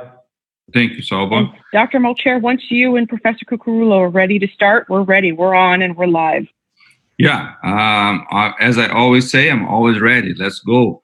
I'm very excited to be here. I would love to be in Barcelona and shake hands and say hi and give hugs as we always do, but that is not possible and we need to adapt to our new normal. So it's an honor to be here to kick in with this complex hernia surgery session. I have the pleasure to moderate this session with Dr. Cucurulo from Italy. And as a really quick housekeeping note, we are strictly under this time agenda. So I will ask in advance for all our speakers to try to keep on time. They have 8 minutes to present, and I will politely let them know when they are running over 7 minutes so they can wrap up. So we be fair and have the same amount of time for all speakers and save some time at the end of the presentations to Q&A session. We have the chat area, so everyone can type in the questions, and at the end we'll try our best to address all of them. So with no further delay, I would like to present Professor Pereira from Spain. He will give us a good start for this session, lecturing us about the basic principles of anatomy that we all need to know to be able to safely perform a complex reconstruction. Sorry, Flavio, this is Diego speaking. Can you hear me? Can you see me? Yes, I can. Okay, just to say thank you to Salvador Morales and to Manuel Lopez Cano. And first of all, congratulations to having organized this wonderful meeting in this difficult moment. This is time to join the forces. And we have seen that it's very important to stay, because here we are demonstrating the union of Europe and the union of the European Hernia Society. The meeting is very promising. Of course, has not the charm of a typical European Hernia Society meeting, but it's very interesting and is very exciting. So I would like to share with all of you my feeling of gratitude of staying here, and so I let the presentation of Dr. Pereira. Thank you.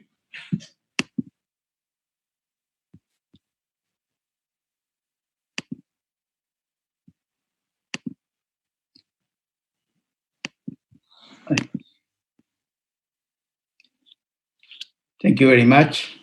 Good afternoon and congratulations to the organizers. Sorry. This is congratulations to the organizers for this great opportunity to speak about one of my patients and for organizing this great and innovative Congress. I have to confess that I have two faces, one to the practice of surgery and the other one to teaching human anatomy. Today, my anatomy half, more than the surgical one, took the control to this talk. I will speak about some anatomical pearls or key points related to these simple structures and their special characteristics. As you can see in this image, there are only 4 muscles on each side with their fascias, and the lateral ones connected with their aponeurosis in an asymmetric rectus abdominis sheath. Why this special disposition? So, as my former professor of anatomy said, when you don't know how or why, you should go back to the basics. And the basics of the anatomy is the embryology.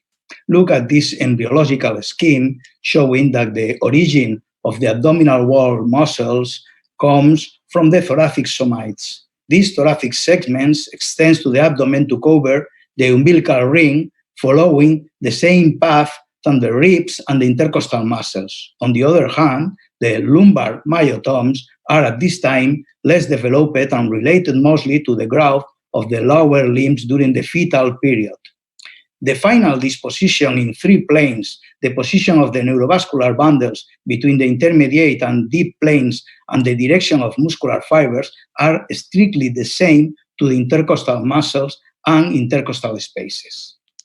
This beautiful reconstruction of human embryos of this paper from the Netherlands shows that abdominal wall muscles developed early. They are visible at 6 weeks, but without covering the thong or the anterior part of the abdomen, occupied mostly by the umbilical ring. Muscular lateral planes are clearly visible, but the rector abdominis muscle is growing from the upper part, still without insertion in the pubic bone at this time. Distal parts of the muscles and insertion of pelvic bones takes place lately and explains the differential disposition of the components of the rectus sheath after closure of the umbilical ring during the fetal period and the migration of kidneys and genital organs. This is the reason for the differences in the rectus sheath and fascial arrangement. As we have seen, the differences of the disposition of fascia and aponeurosis of the lower abdomen are related to the migration of pelvic viscera and the development of muscles. This scheme clearly shows the planes of the lower abdominal plane with differentiates transversalis fascia and adherent to the dorsal plane to the transversal abdominal muscles and the deep membranous fascia. It's important to know at this point that fascia and aponeurosis are not synonymous. Fascia are investment layers of muscles, that is, muscular fascia, and membranous fascia are related to vessels and viscera and delineates spaces with 2 layers. Aponeurosis, on the contrary, constitutes extensions of muscular fascia like tendons, but without motor function, than in the abdomen contributes to form the rectus sheath. Knowledge of this layer is essential to understand the different approaches to hernia repair and the points of insertion of a mesh, for instance, TEP or ETEP or transabdominal periperitoneal approach, and transversalis fascia is a part of a muscular fascia, and deep membranous fascia is a separate layer only present in the lower part of the abdomen, related with the development of pelvic bones, lower limbs, and migration or retroperitoneal viscera. This layer is continuous with pelvic fascia, but absent in the two upper thirds of the abdomen due to the embryonic development. Arcuate lines delineates the separation of these two parts and is a key point for infraumbilical preperitoneal dissection and allows to find the right plane for transversus abdominis release. Frequently is misrepresented in some anatomical drawings. In this of the right is wrongly located at the level of the umbilicus. Actually, is located 5 centimeters below this point, as on the left side. But in this drawing is labeled an spermatic cord that is not present inside the pelvic cavity. Remember that testicular vessels and vas deferens are separated inside the abdomen and enveloped by the deep membranous fascia. Another key point for abdominal wall reconstruction techniques is the so-called seminular line.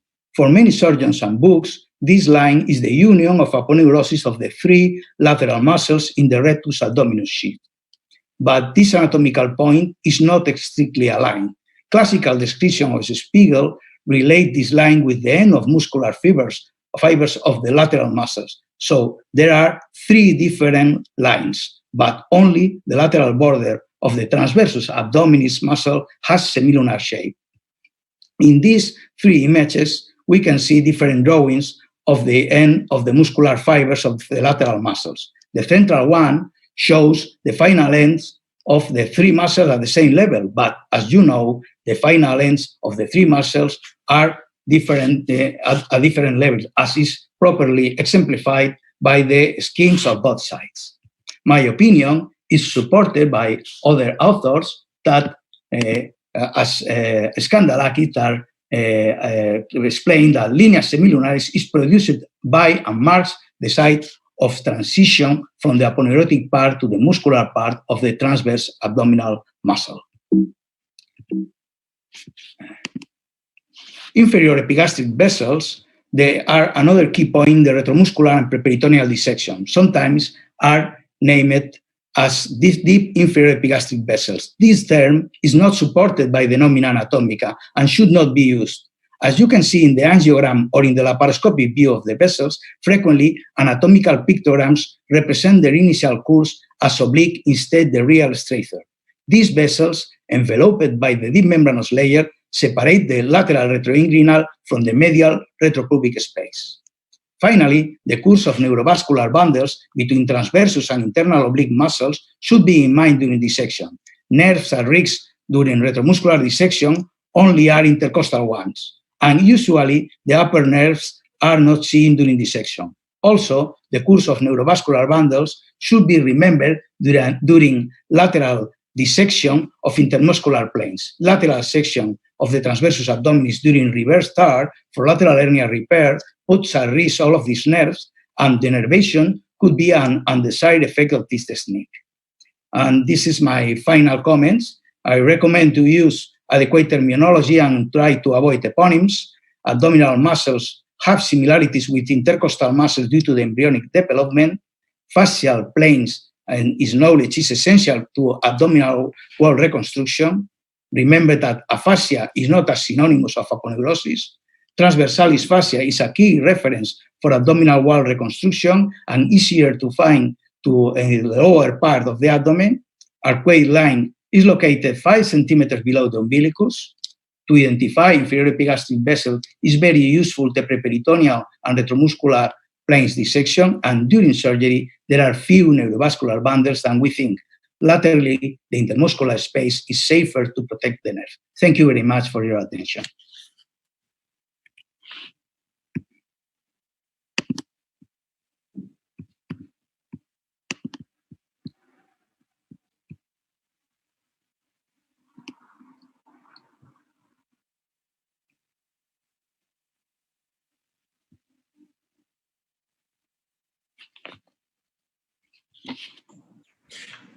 Thank you, Flavio.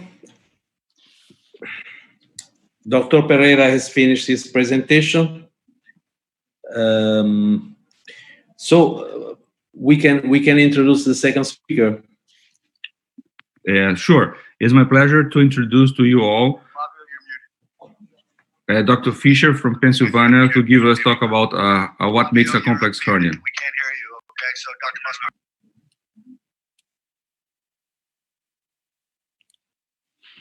Hello, and thank you. Thank you to the EHS for the privilege of being able to speak today, and hello from Philadelphia.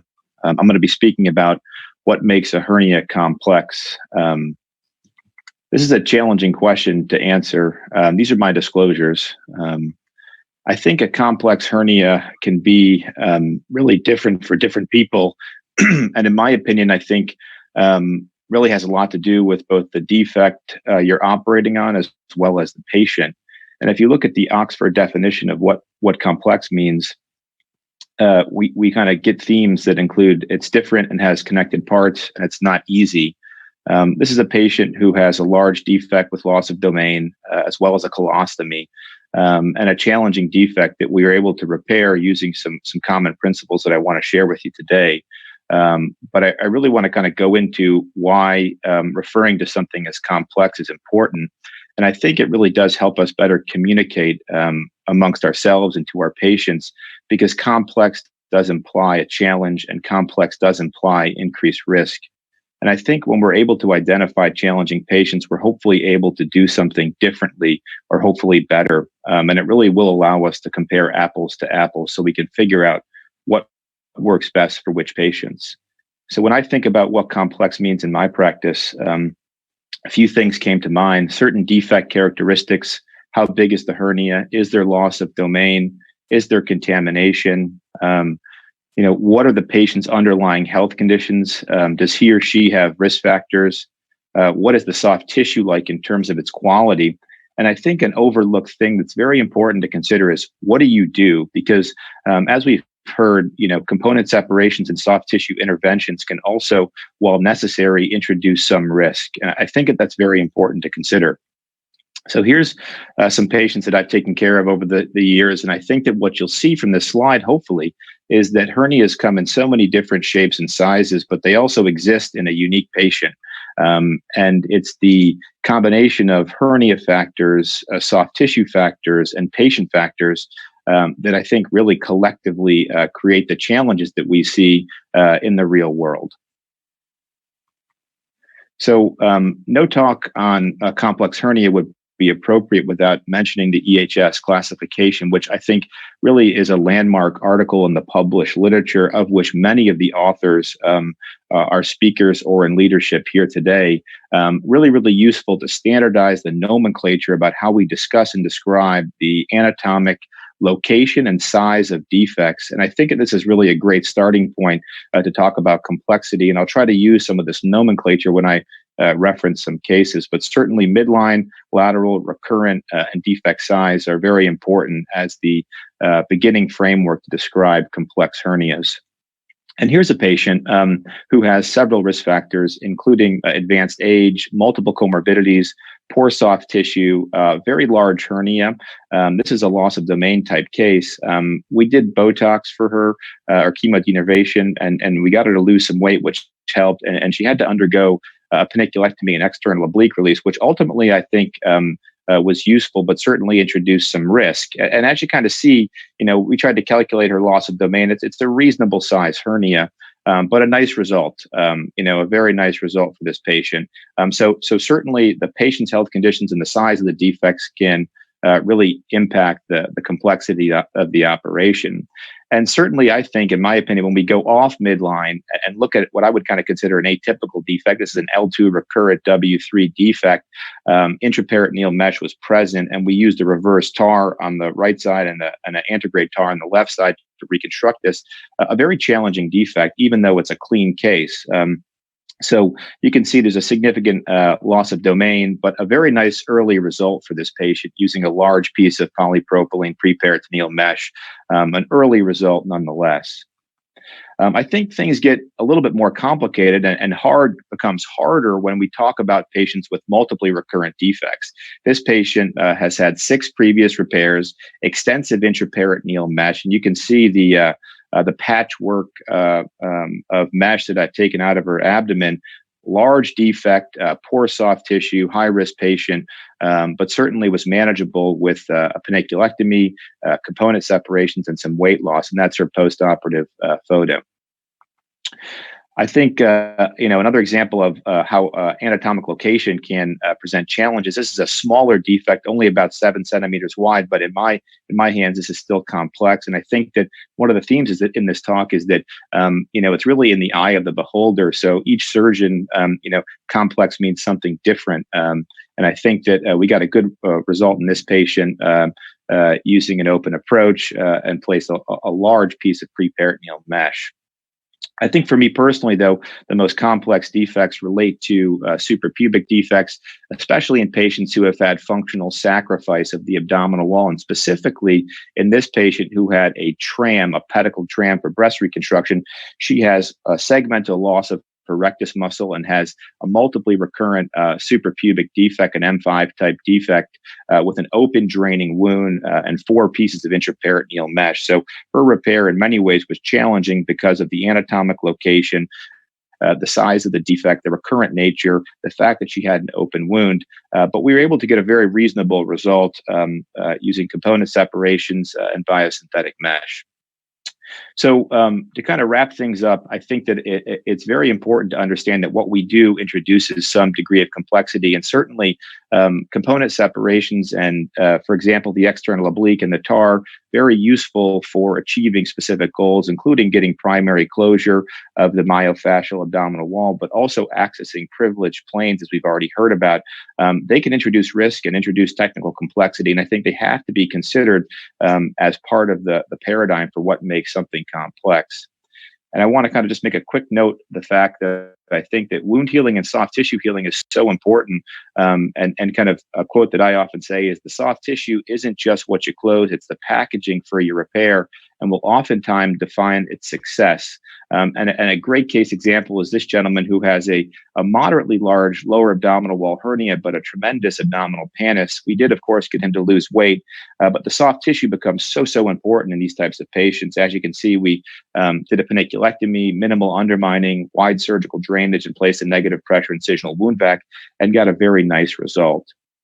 So to kind of summarize things, as I've already highlighted this, a lot of different factors create complexity. And this is a great article from Hernia published by Slater and colleagues. And it summarizes a lot of what I just described, is that anatomic location and size play a major role. Contamination and soft tissue, very, very important.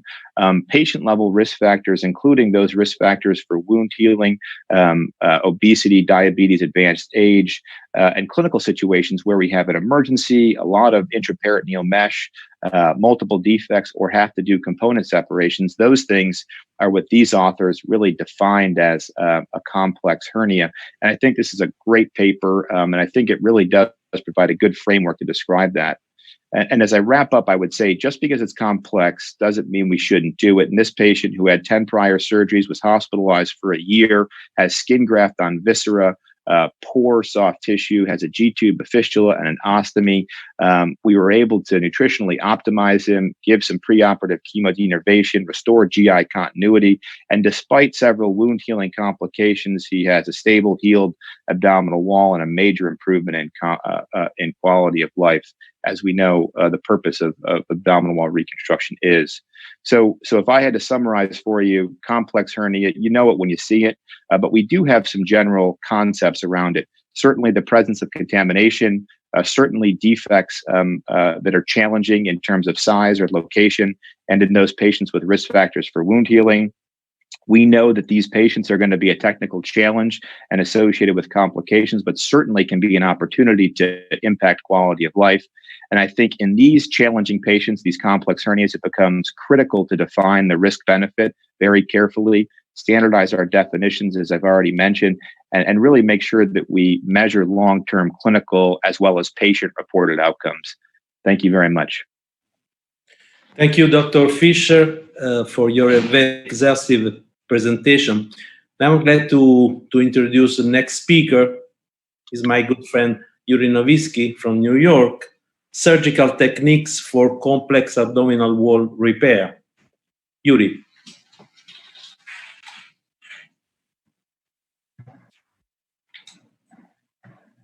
All right, let me share my screen.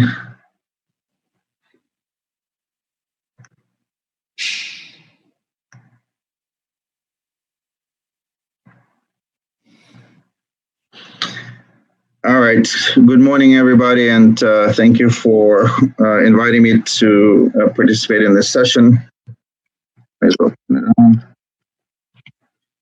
Thank you for inviting me to participate in this session. I am very honored to be part of this group. But the topic of my talk today is really to talk about techniques for ab wall reconstruction. And my goal is not to really dive into the technical details, obviously in the short time allotted to me, but just talk about some of the philosophies that we have to use to decide what's best for a given patient. These are my disclosures. I think when we talk about successful repairs, and we have a variety of factors to consider, and John just really beautifully demonstrated that the patient factors are critical. And I used to say, hey, these patients are complex, and it's sort of the card we're dealt. But the reality is we learned a lot of lessons that no good technique or no awesome mesh will necessarily overcome a poorly optimized patient. So not to be overlooked, that patient optimization remains to be the cornerstone of a successful operation. But every day we make mesh choices and we make technique choices. And for me, today, I just want to help provide some background for people to make so-called educated choices in their technique selection. And my life used to be easy just maybe less than 10 years ago. On a daily basis, I had to make that decision. Am I going to do it open or I'm going to do it lab? And if I was going to do it open, I was going to decide, is that just an onlay repair or sublay repair? So the algorithm was simple. But through the years, it evolved, and now this is how my algorithm looks today. And you can see it's an alphabet soup of a variety of techniques and procedures that I offer, and with variable degree of frequency. But again, it just shows how much we've advanced and how much more we have to offer. And when you have so many options, you obviously need to be even more aware of how to choose one. I'm sorry. The goals of the repair kind of have remained the same. We want to do it safely. We want to do it effectively with minimal complications, avoid infections of the wound and mesh, and at the end of the day, really provide a durable repair with low recurrence rate. And for some patients, the priorities shift between those three. And for some hernias, not all three could be achieved. And it's also very important to remember, what is a priority for a given patient? Once you decide to repair, you need to figure out what's the means of repair. Is it going to be a mesh or no mesh repair? And if you decide that, hey, this is going to be a mesh repair, you need to figure out what is going to be the best space within the abdominal wall for a given repair. And at that point, it's important to ask a question: what's the best compartment for mesh? I'm going to give you a simple schematic of the transverse view of the transsectional view of the abdominal wall, and let's talk about our options. If you like an onlay repair, you're going to raise the lipocutaneous flaps, and you find the space between the fascia and somewhat devascularized fat, and from the tissue standpoint, it offers some opportunity for fibroblast ingrowth. So not a terrible space, although the devascularized lipocutaneous flaps could hurt you in the long run. From the physics standpoint, patching a hole in the tire from the outside may not be as beneficial, as we know. If you choose to do an underlay repair, and for a long time, laparoscopy was based on that fact, and it still is in many people's eyes, you're putting the mesh inside the abdomen. So from the physics standpoint, you're probably doing the best possible job. You're going to utilize the Laplace's law and all the principles that will hold the mesh inside and patch the hole best. But from the tissue ingrowth standpoint, you're putting the mesh between mesothelial cells of the peritoneum and viscera. And as we know, the fibroblasts don't actually penetrate the mesothelial cells, so the mesh is going to have a pretty limited true ingrowth in the abdominal wall, and also forms scar tissue adhesions and other potential mesh complications related to the underlying viscera. Which brings us to the third option, which is a sublay repair. And to me, sublay has a variety of positions, but ultimately it's between the layers of the abdominal wall, whether it's between the muscles or between the peritoneum and the muscle, and somewhere in within the abdominal wall. And if put that way, it's easy to see why sublay is becoming more and more preferred position for a mesh prosthetic. All right. Now that we decided to put a mesh and chose a particular spot, we got to decide what's important for a given patient. Is linear elbow restoration critical? Is it going to be a bridge repair or reconstructive repair? Again, decide whether linear elbow restoration is an important part of what you do, and does it mean to restore linear elbow? Does that mean bringing rectus muscles to the middle and reconnecting them? Does it mean to have a bridge or fascia or some other tissue? And you may choose repair based on that.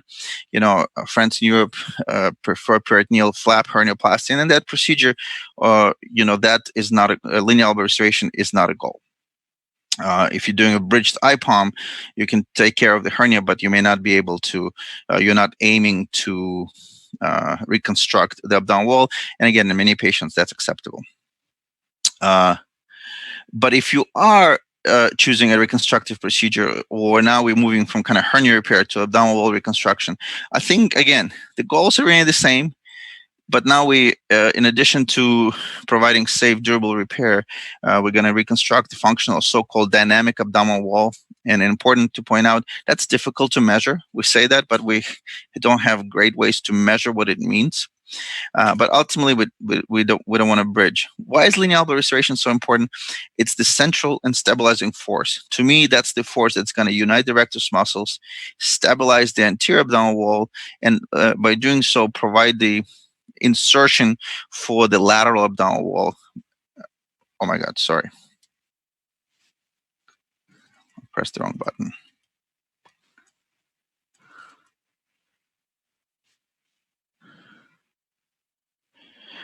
It's so-called the anchor of the abdominal wall. The tissue-based reconstructions are still necessary for a good repair, but the mesh is now used as an overlap of those reconstructions. And a side note, in my opinion, relying on extra fixation to overcome limited overlap dooms the repair. That's not the goal. To me, overlap beats the fixation. It's also important to point out what is the component separation, what are the principles. Again, related to the previous slide, you can see the rectus muscles are not in continuity and thusly affect the lateral musculature. And these are the muscles that foreshorten and scar down. And those are the muscles, those are the forces that we're trying to overcome intraoperatively to bring the recti together. Those are the muscles that resist medialization of the rectus muscles. And to me, it's like a bow and arrow. And what it does, it has foreshortening or scarring of those three muscles that's keeping us from restoring linear elbow without issues in every patient. Those are the forces that we're going to try to overcome. And in a component separation procedure, you cut preferentially 1 or 2 layers of the abdominal wall using the redundancy of the abdominal wall to provide for that medialization of the recti muscle. And that's what the component separation means. The variety of types, you can see it. Yes. Could you wrap up in 1 minute? Yes. Thank you. A variety of types. We have anterior component separation done. You can see it can cause problems. We have perforator sparing component separation that results in preservation of those neurovascular bundles, but ultimately, even with the endoscope, avoid some of these problems. And ultimately, we have retrorectus reef stopper repair. or furthermore, posterior component separation utilizing transverse abdominis release that now provides for placement of a sublay mesh in the posterior compartment. And that's, again, important to figure out. So if you're a fan of a particular mesh positioning, it's going to affect which procedures you choose. Mesh onlay versus underlay. Perforator sparing is going to allow you to put it as an IPOM or limited sublay. And finally, Reef Stopa is a retrorectal sublay, and TAR is a retromuscular sublay. So based on what you prefer position for your mesh, you're going to choose your procedure. Again, looking at my algorithm, you can see a lot of times now I use robotic techniques, but I aim for sublay reconstruction for primary repairs, for a number of incisional repairs, and even for recurrent repairs. So as you have your principles, apply them towards those hernias preferentially. So my final words, you got to have your own philosophy. That's what it's all about. You have to go to procedure for various hernia scenarios, but always have a plan B and plan C. Some techniques that you'll hear today and may have heard are complex, but not a magic. We all should be able to do it if you understand the anatomy, understand the nuances. If you put in time to learn through a variety of means that you have, be smart about patient selection and preparation, and ultimately post it online, post it on a collaborative website to get feedback, because every day is a school day, and we continue to learn. At this point, I just want to end this talk with one quote. The key to good decision making is not knowledge, it is understanding. And hopefully I provided some material for you to understand the principles of procedure selection. Thank you very much. Thank you, Yuri. And every day is a school day, even on pandemic. That's what we're trying to tell our kids, that they're home, but they still need to go to school. And I could not agree more that we all go to school every day when we go out and take care of patients and interact with our peers nowadays in different ways as we're doing right now online. Thank you so much. I hope you're safe. Everyone is safe. And so with that, we go to our last speaker. And once again, I'm very thankful for everyone. Keep the time. So have a good amount of time to have a Q&A. Our last speaker will be Dr. Berrevoet from Belgium, that will give us, to wrap up the session, some alternatives of prosthetic materials that we could use for complex abdominal wall reconstruction. Again, I already taken notes of the questions that are popping up in the chat, and for sure we'll have time to run over them. So please don't be shy. Write down your questions so we can learn even more from our expert. Okay, thank you, Dr. Melcher. Thank you, Chairman. Also, thank you to the organization of the EHS, and I hope I can add some details on the prosthetic materials for complex hernia reconstruction, as was discussed by my previous colleagues. Of course, if we talk about different prosthetics, I think one of the first things that comes to mind is the use of synthetic versus the risks for infection. And you know all the images that we want to avoid in our patients to see after a mesh repair in contaminated or clean contaminated fields. And so I will try to give you an overview of the current status of the literature, not only looking at synthetic meshes in those circumstances, but also to some alternatives, as was stated in the title.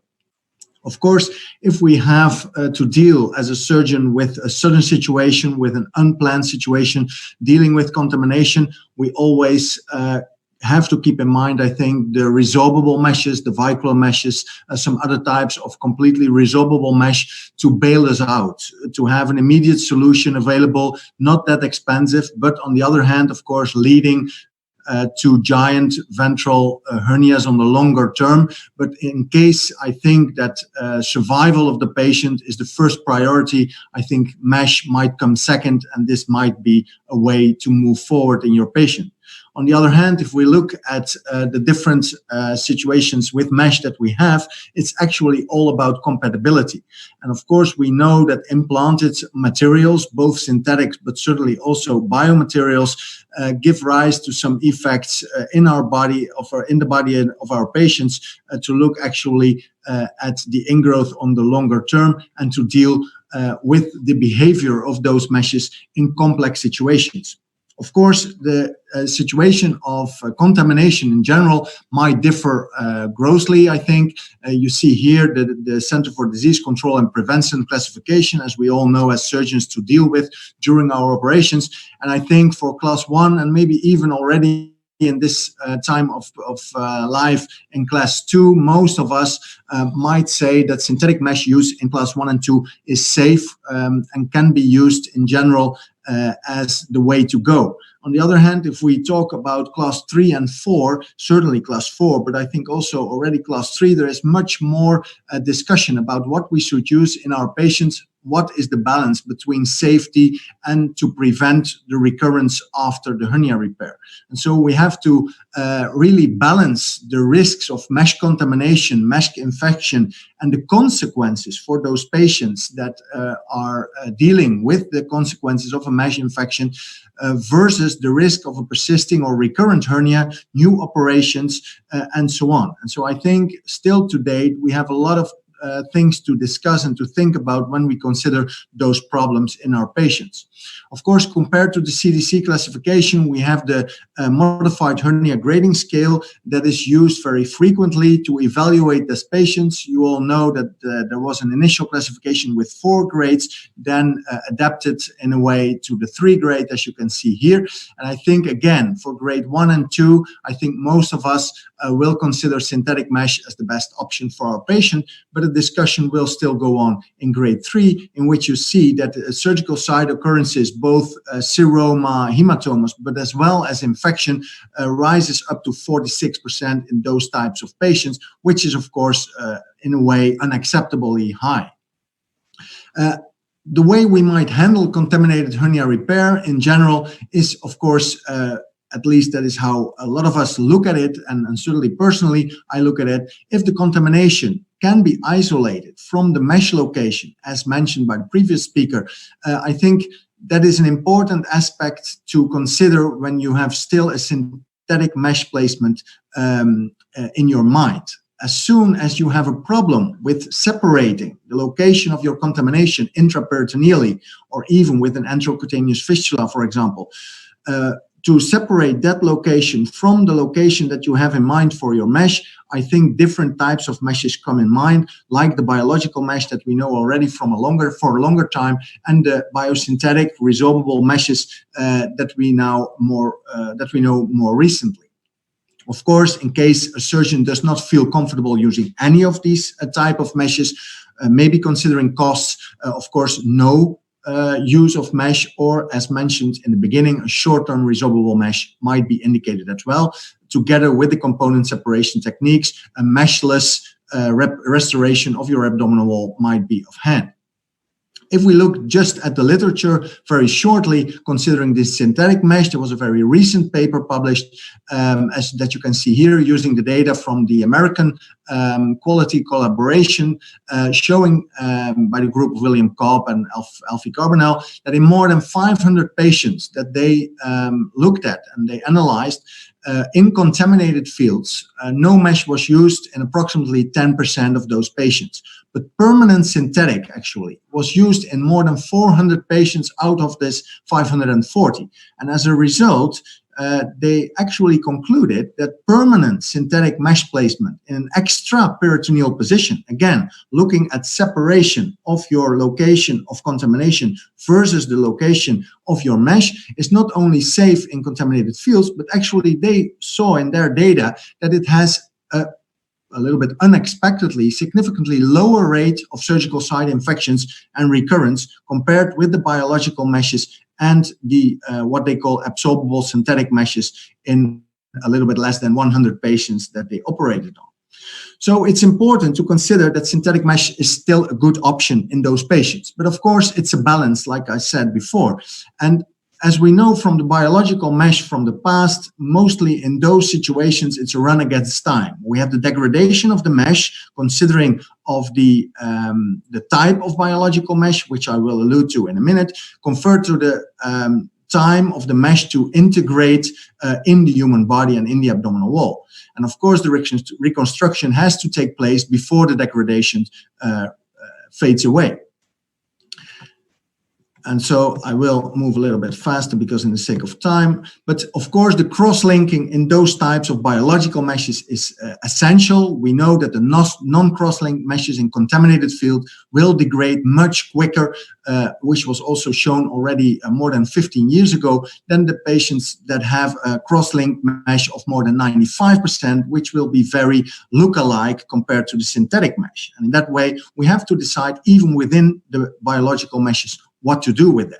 More than 10 years out there after the introduction of the biological mesh, we still do not really know when we should use them best and when not to, because of course the costs are very high.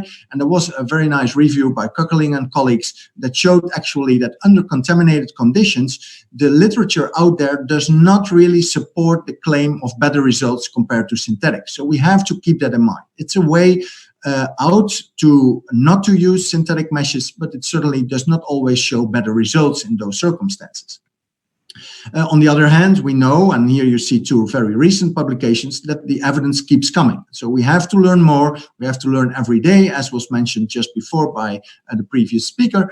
But there are also new kids on the block. And I call it like that because the literature is even worse or more scarce than with the biological meshes. We have the Tiger mesh, the BioA, and even more recently the Phasix mesh that might direct us in the same direction as the biological mesh, but on the other hand, have, of course, the long-term resorbability that might take a little bit longer than some of the biological meshes. The concept, of course, is the same. It allows for tissue reinforcement without long-term permanent mesh presence.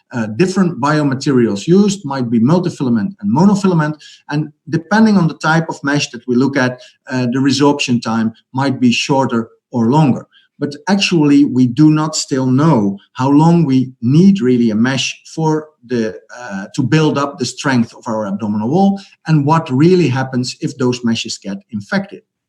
What is out there in the literature? We have the so-called COBRA trial using BioA, and we all know that paper from Mike Rosen group with all the colleagues, looking at the 5-year period, showing actually that the wound complication rate was indeed very high in complicated cases, 48%, but no patient really required complete mesh excision or developed chronic mesh infections. Using the Phasix mesh more recently, some papers came out, only the first papers on this type of mesh indeed, published by the group of Scott Roth and colleagues, a multi-center trial in the United States, showing that actually in patients with a high-risk ventral hernia repair using the Phasix mesh, that they saw actually that they only had a 9% recurrence over an 18-month period in grade 2 and 3 patients. Again, for me, one of the remarks to that paper, and of course it's initial evidence, so we need to build up our evidence. We cannot go immediately to the best randomized controlled trials that we need, but it's of course pretty logical that grade 2 will not show a lot of problems, because in the same way synthetic mesh will not show a lot of problems in this type of mesh. Grade 3, again, it's the revised ventral hernia working group grade. So grade 3 are, of course, the more dangerous and more complicated patients, and 9% is certainly acceptable over an 18-month, although the resorption time of Phasix mesh runs towards 18 months as well. So I think we need a longer follow-up in those patients. The same results in this recent paper. Levi, yes, I will finish in 1 minute. Thank you. And there is also a European publication coming up looking at only a 3 to 6 month follow-up prospective European multicentric trial, showing again a little bit similar results using this type of mesh. And of course, it's good to see, and it's essential, I think, to see that multiple studies are going on using these type of bioresorbable meshes, as you can see here, coming from clinical trials. .gov. The evidence is still weak, showing already mainly experimental data for those type of meshes. So we need to be careful, because again, there is no evidence that shows the advantages of this type of mesh, but we are moving forward. And of course, we can look at this newest type of mesh a little bit like we looked at the biological mesh. There might be a hype, and then we come down to reality. But I think we are moving forward in this type of meshes, and we need to face where we are now. So in this, as conclusion or discussion, I would say in contaminated fields, synthetic mesh is certainly a good and valid option in case of controlled contamination, with separation of the control of the contamination and the mesh location. There is not much data yet on the synthetic bioabsorbable mesh to really recommend them, but I think evidence will pile up. And of course, biological mesh remain an important asset in treating these devastating contaminated surgical fields, but it's there a matter of give and take with some less good benefits, but a higher cost at stake. Thank you very much. Thank you, Frederick. Well done, as usual. Now, question time, Flavio. Yeah. So I've been taking notes of a few questions that we already have in the chat, but as our speakers, they kept the time. We have a pretty large amount of time now to inspire some discussion. So one of the questions, and I leave this open for the panel, perhaps we can hear the different opinions from our four speakers. What are your opinion about performing additional procedures during a complex hernia operation? For example, a cholecystectomy, non-infected appendectomy, bowel resection, those other procedures that sometimes they are necessary during a complex hernia repair. What would be your opinion about this?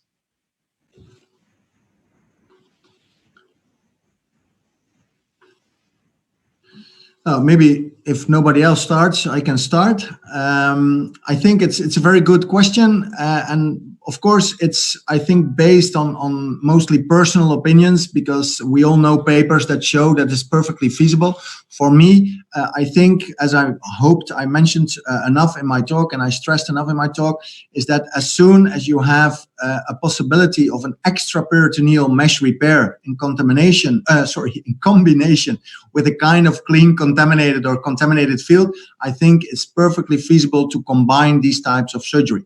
As soon as you get, and at least again, my opinion, you get in trouble with separating those two, then I think you should be careful. But I'm sure that some of the others have a different opinion on that.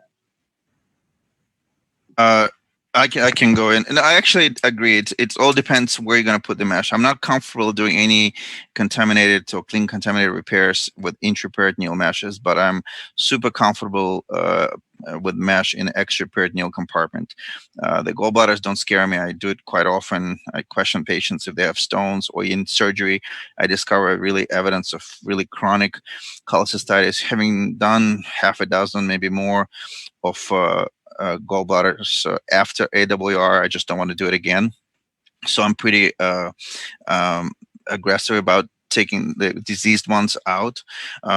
In my practice in reoperative surgery, oftentimes the adhesions are too tough. The previous intraperitoneal mesh creates an enteroprosthetic fistula that's not diagnosed pre-op. So small bowel resection doesn't scare me, and I use synthetic mesh in extraperitoneal field routinely. The question is, will your GI anastomosis leak? Will there be a complication related to that? And we don't want that happen with or without mesh. So I concentrate on doing a very good GI work. And if I have any questions about it, then I abandon the whole repair. If I'm confident that my intestinal work is good, I don't hesitate to provide an extraperitoneal mesh repair in the setting of reconstruction. Yeah, thank you. The next question is probably hard to answer in this international forum, but I'll ask Dr. Fischer to start. There's some question about how can we manage the reimbursement for complex hernias or complex hernia procedures once there is not clear setup for payment of adequate payment for complexity. Yeah, that's a very interesting question. I think it's a tough one to answer since I can only give a perspective as a American surgeon.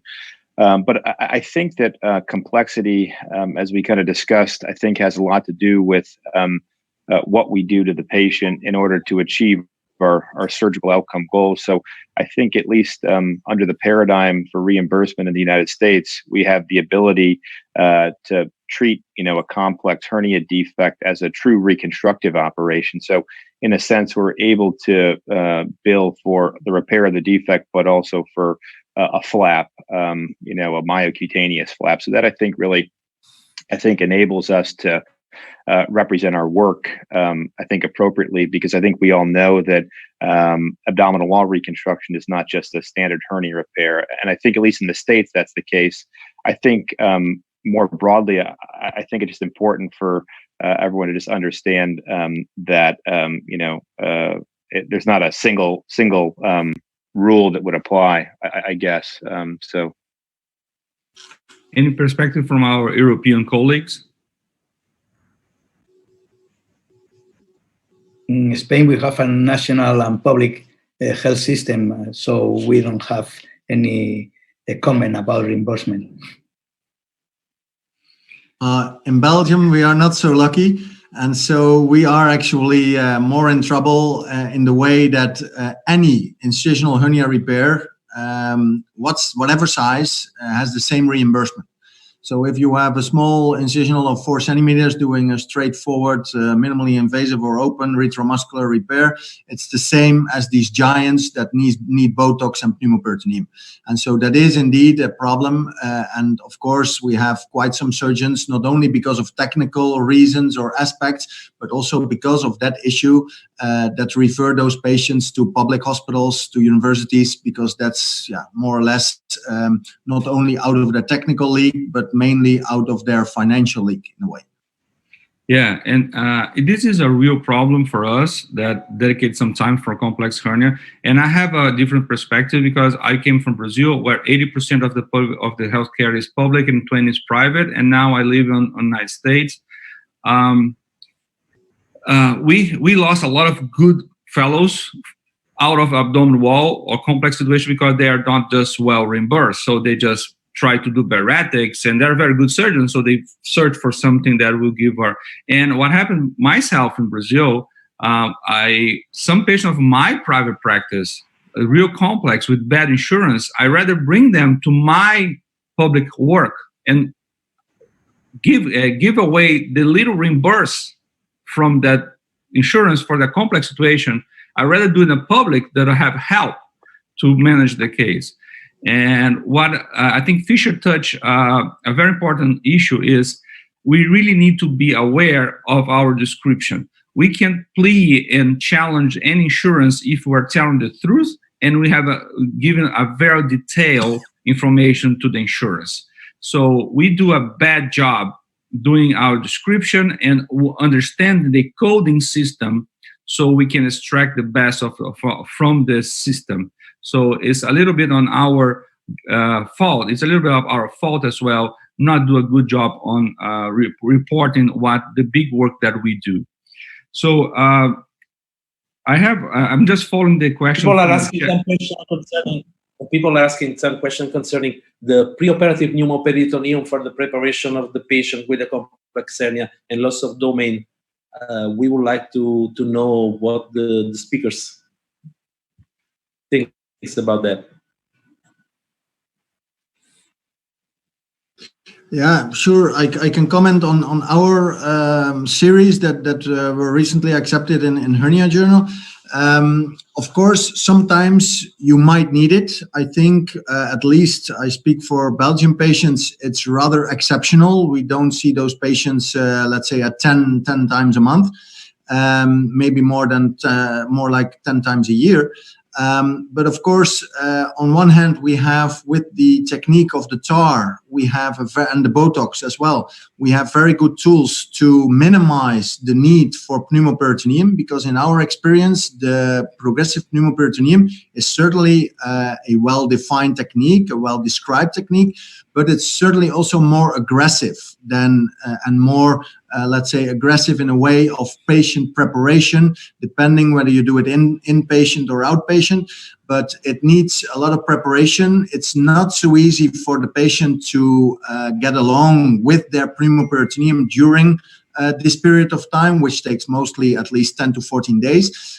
On the other hand, the positive thing is that the outcome of the patients that we treated using both Botox and pneumoperitoneum are quite well. in that way that you really create a lot of space for your loss of domain that you see in those patients. I think we keep as a kind, and I looked at the data from Dr. Fisher, and I was impressed because he showed some percentages of loss of domain of 40% without, as far as I understood, the use of pneumoperitoneum. In our experience, we, from 20-25% of loss of domain, we move towards the thinking about pneumoperitoneum, depending on the laxity of the abdominal wall, which might differ quite greatly, of course. If it's a little bit of a stiff fibrotic abdominal wall, 20-25% of loss of domain is actually the limit for us to start thinking about pneumoperitoneum. So it's a kind of very helpful, but also aggressive tool that we use only at the end of our scala of tools, let's say. Thank you. What about, Yuri, for you, there is a question, what about the peritoneal flap? Someone asked if restoration of the midline is so important, or restoration of the musculotendinous ring of the abdominal wall is the key. Because he says that peritoneal flap can satisfy the second and appears to have a long durability. What do you think about peritoneal flap? Yeah, well, I don't do that. I bridge if I can't restore the posterior layer. I'll use hernia sac for creating the posterior layer. I also use a vicral mesh or a human dermis if I have a huge defect. I don't really count that as a strength layer. So this is just to separate the sublate compartment from the peritoneum. In terms of bringing the anterior fascia together, the goal for me is to recreate a central tendon, a linea alba, meaning bring the rectus muscles to the midline and reattach them as much as possible. Bringing the gapping that with the hernia sac, I don't consider that a strength layer whatsoever. Granted, the mesh can play some of this role, but to me, that's a bridge to repair because the muscles aren't next to each other. So whatever the tissue is between the muscles, it constitutes a bridge. That's my starting point in many people. They have hernia sac between the muscles. So I don't. I view it as it's a procedure that treats a hernia, but to me, not restoring the linea alba defeats my goal of reconstruction and medialization of the recti. Yeah, if I may comment on that, it's a kind of tricky area, this discussion, because we have Professor Debo online, and he is one of the defenders of this technique that all started with Alcino Lázaro from Brazil that did it, the peritoneal flap without mesh, and now Dr. Debo shows a nice work, a long-term follow-up with mesh. And I heard you saying that it's making bridge great again, but I don't know if we can really, is a bridge, yes, I agree, technically it's a bridge, but we all live with a bridge that is our linea alba. Our linea alba is a bridge. We don't have muscle against muscle. We have a tendon that is the linea alba.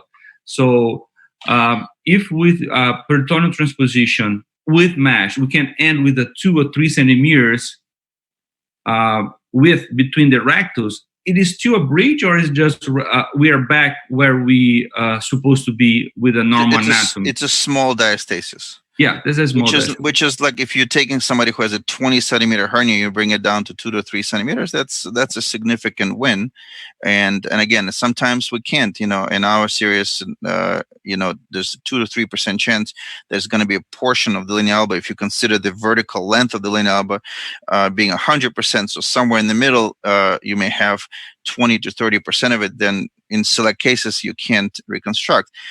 It's a partial bridge. Does it affect the overall durability repair? I don't think so. That's why I don't advocate combining anterior component separation with posterior in the name of kind of fixing it. But at the end of the day, yes, you have to decide what are you comfortable with. What is the role of the muscles being in the midline? Do they provide the contour? just the mesh will keep something from protruding the viscera between the recti. If that's the goal of the operation, that's perfectly fine. It's all about the philosophies that you try to follow. We don't know what the right answer or the wrong answer is, and as I said, if one does not believe that bring the recti together within 1 to 2 centimeters, whatever the normal distance is, or anatomic distance is, if that's not the goal and that's not a philosophy, it's totally fine with me. I'm not I'm not criticizing, I'm just relaying options. In my thinking, I would like to restore, reconnect the recti, not because I just want 2 rectus muscles in the middle. I think it's important when the lateral musculature contracts, they have an origin at the spine, but their insertion into the lateral rectus kind of, and if the recti is not connected, every time the lateral muscles contract, you almost have, deficiency in the mid-abdomen kind of core instability. So, to me, that's not a plan A ever. Could it be a plan B or plan C? Yeah, sometimes it is. But again, that's just my philosophy. Yeah, we have several questions about mesh choice on contaminated fields. I think that maybe people joined a little bit later and didn't have time to watch Frederick's full presentation. So I'll ask Frederick to give us like a 30-second summary of the indications of mesh use on class 3 and 4 situation, if it is real okay to use synthetic, and if it's really okay to use phase X mesh or any other absorbable mesh in that position, in that situation. Okay, 30 seconds is short because I thought 8 minutes was already short, but thank you, Flavio. So just to summarize, I think grade 3 and 4, so dirty or really contaminated field, I think the essential thing in my mind, and according also to some literature, but very limited literature, is that the key question is, can you separate the contamination area, location of the contamination from the mesh location? If you cannot, and I think we discussed it just now, if you cannot, I think synthetics might really be risky, not in benefit of your patient, and you take a lot of risk. On the other hand, if you think about more expensive meshes, we have to just be aware that the real data on these same grade 3 and 4 patients is not out there. The studies that have been done actually with the phase X mesh, for example, are well done, but are done with patients in, let's say, clean contaminated and some contaminated patients. And of course, the follow-up is too short to say anything about that. I hope I'm within 30 seconds. Thank you. Frederick, someone asks you if you think what is available alternative high-risk ventral hernia repair in low-resource setups. Again, if separation of mesh and contamination is possible, a normal synthetic, so if you can stay extraperitoneally and it's not involving fistulas and so on that are contaminating the whole surgical field, I think a plain synthetic is useful. If you cannot, in low-resource countries, I think you could stick with only restoration surgical techniques and stay away from mesh. Of course, you have a high recurrence rate, like 40–50% probably, using component separation techniques. But I think it's still, in those low resources countries, it's a valid option. Yeah, I want to chip in on that answer, because coming from Brazil, cost has always been, always be aware of cost. And I can safely say that over 80 or 90% of the complex operations can be achieved with a plain, good quality polypropylene mesh. Yes, I think you're right. Yeah, so it's nice to have the fancy things to help you, but the main work can be done with that. So there's no expensive fancy mesh that overcomes a good surgical technique. So I think this is the main point. So I want to go around a round of answers with the panel, because we have a couple questions about options and possibilities to combine anterior component separation technique with posterior component separation technique. So I would like to go one by one and ask you just a simple yes or no and why. 20 seconds. Professor Pereira, yes, no? No, I never combined these two techniques. I think it's you are burning your ships if you use the two techniques at the same time.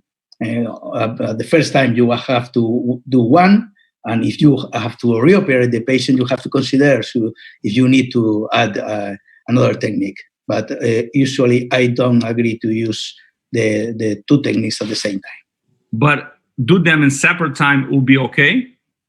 It depends on the case. If I cannot use another technique, I consider to use a new separation technique. John?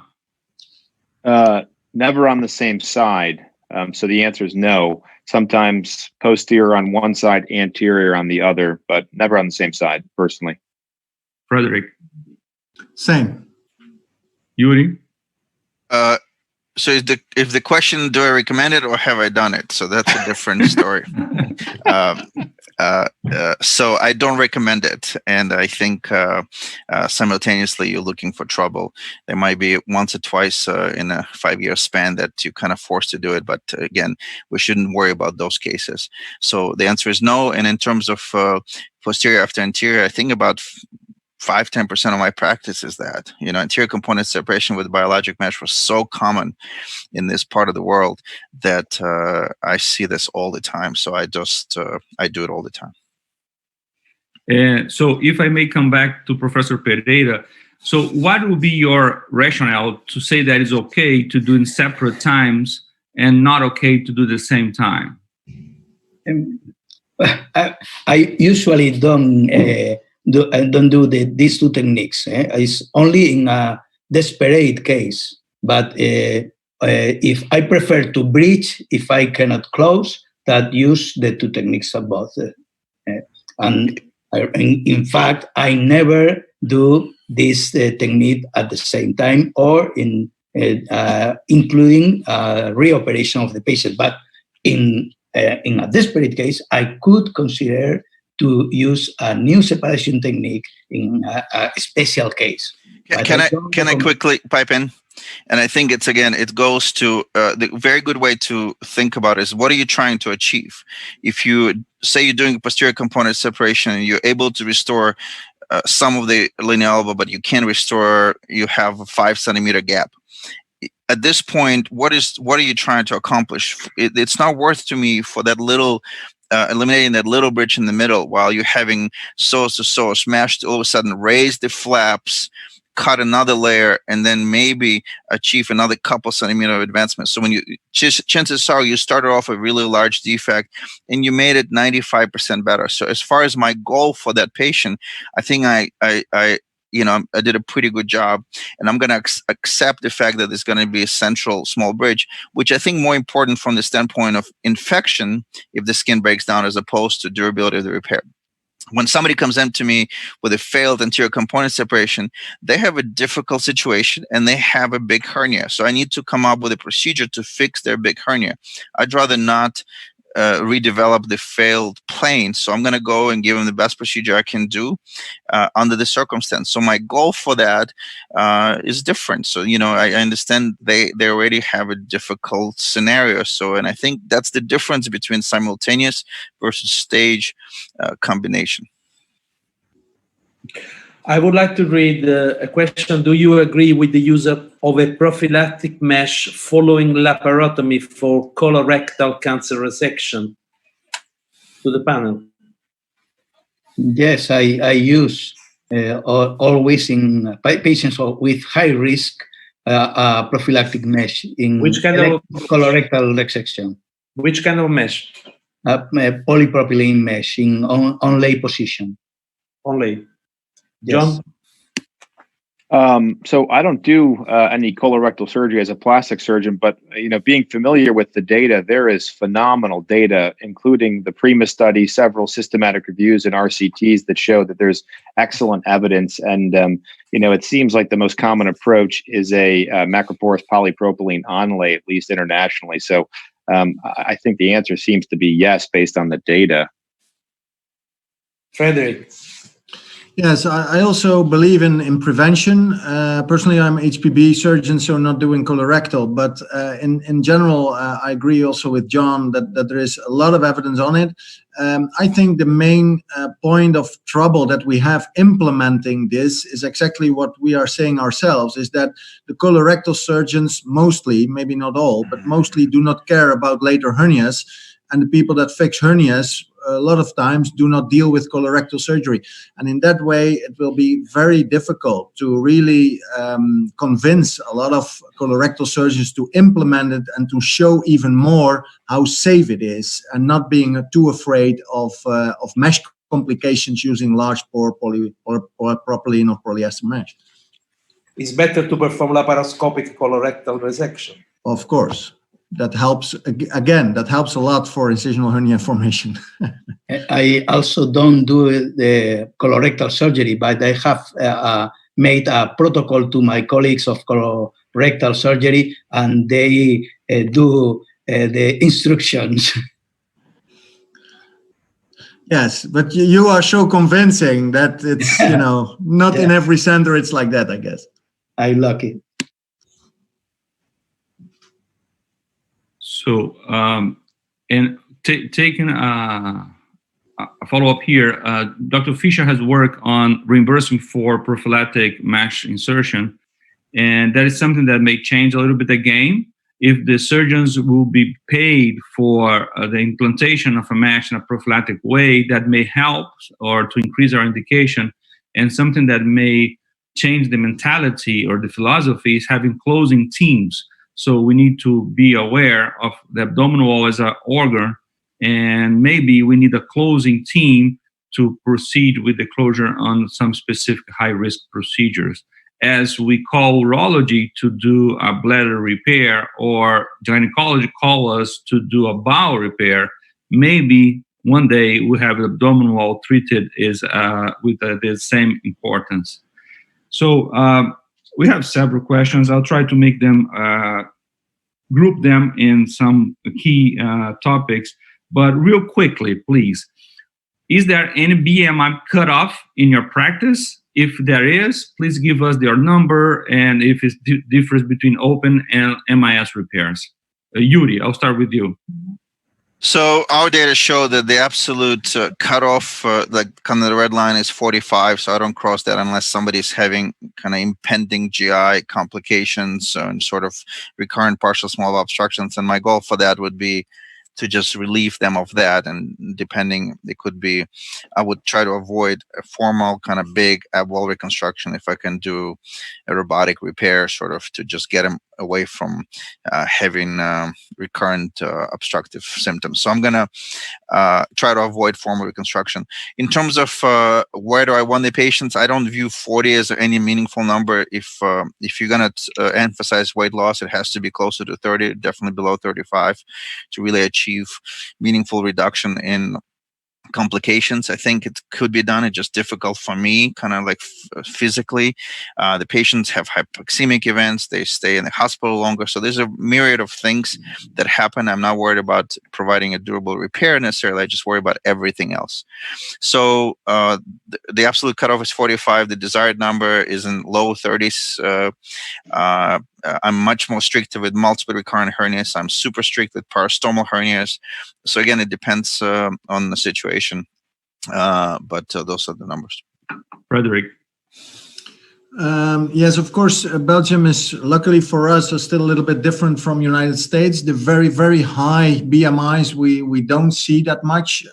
So more or less we try, and we try to stress more and more to get their weight down before we consider any type of hernia surgery. But I would say that we stick to 35 as the upper limit, and we try to get them at that point before operation. You're going to go bankruptcy in the US. Yes, I know. That's why, but it's just the luck we have. Johan.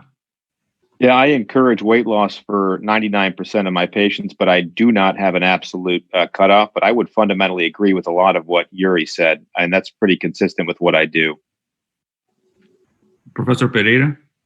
I try to operate patients under 35, but not always possible. Sometimes when the patient reduces his weight, I operate the patients if a reduction is considerable.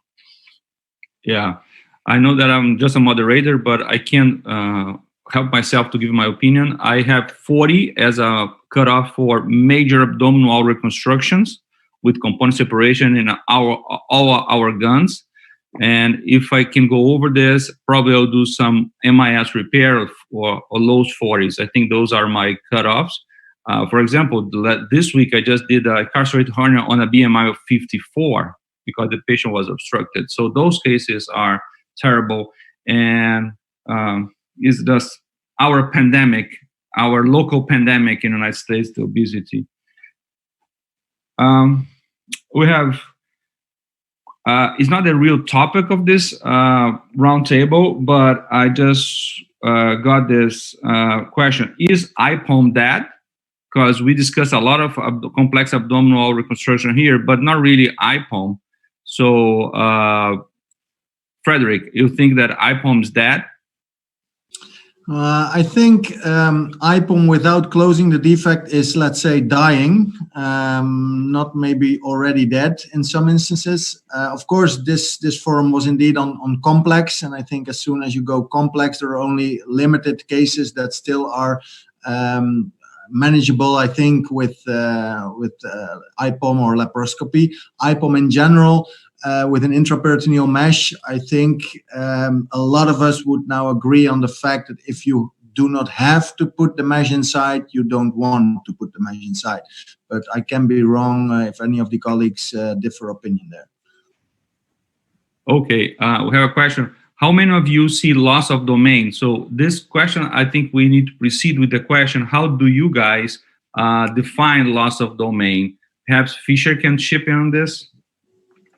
Sure. I mean, I would just point to a recent paper by Sam Parker and Al Winster that shows, an international Delphi panel that summarizes this in a really, really nice fashion.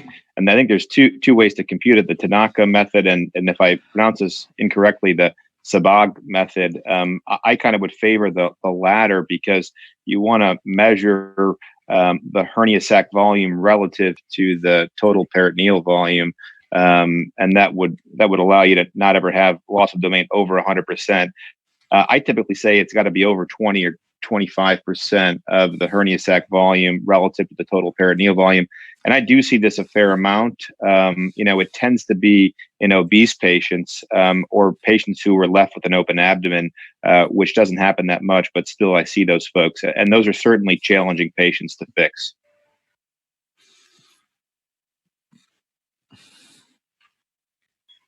I imagine that it will happen. And Professor DeBeau wrote a question to Yuri.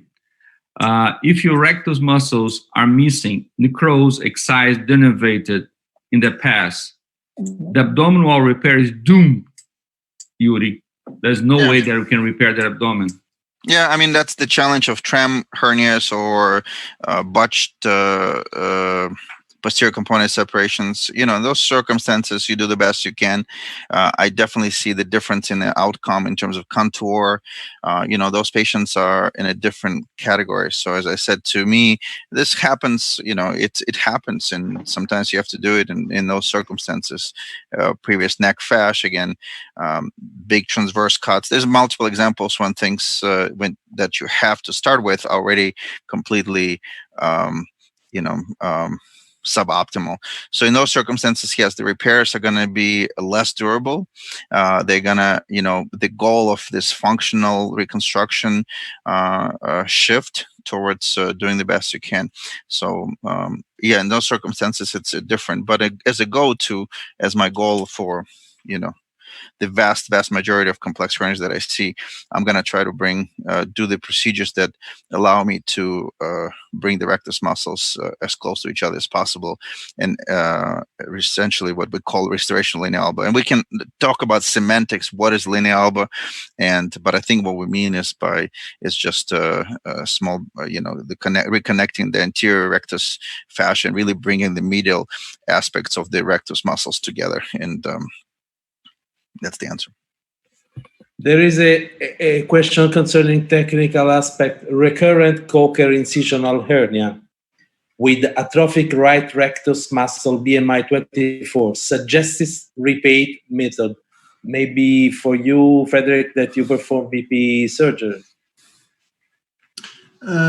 Yes, and so can you just repeat the initial statement? So there is loss of rectus muscle on the right side. Huh? Is a recurrent Cocker incisional hernia and atrophic right rectus muscle. Yes, I think it depends a little bit on how they treated the first time this hernia, as it is a recurrence. But I would go for a TAR approach in those patients. Of course, in recent years, if you would have done a TAR already and you have your recurrence, maybe you need another solution. The absence of rectus muscle would not withdraw me from the TAR option, I would say. I still would go with a wide overlap in a TAR fashion.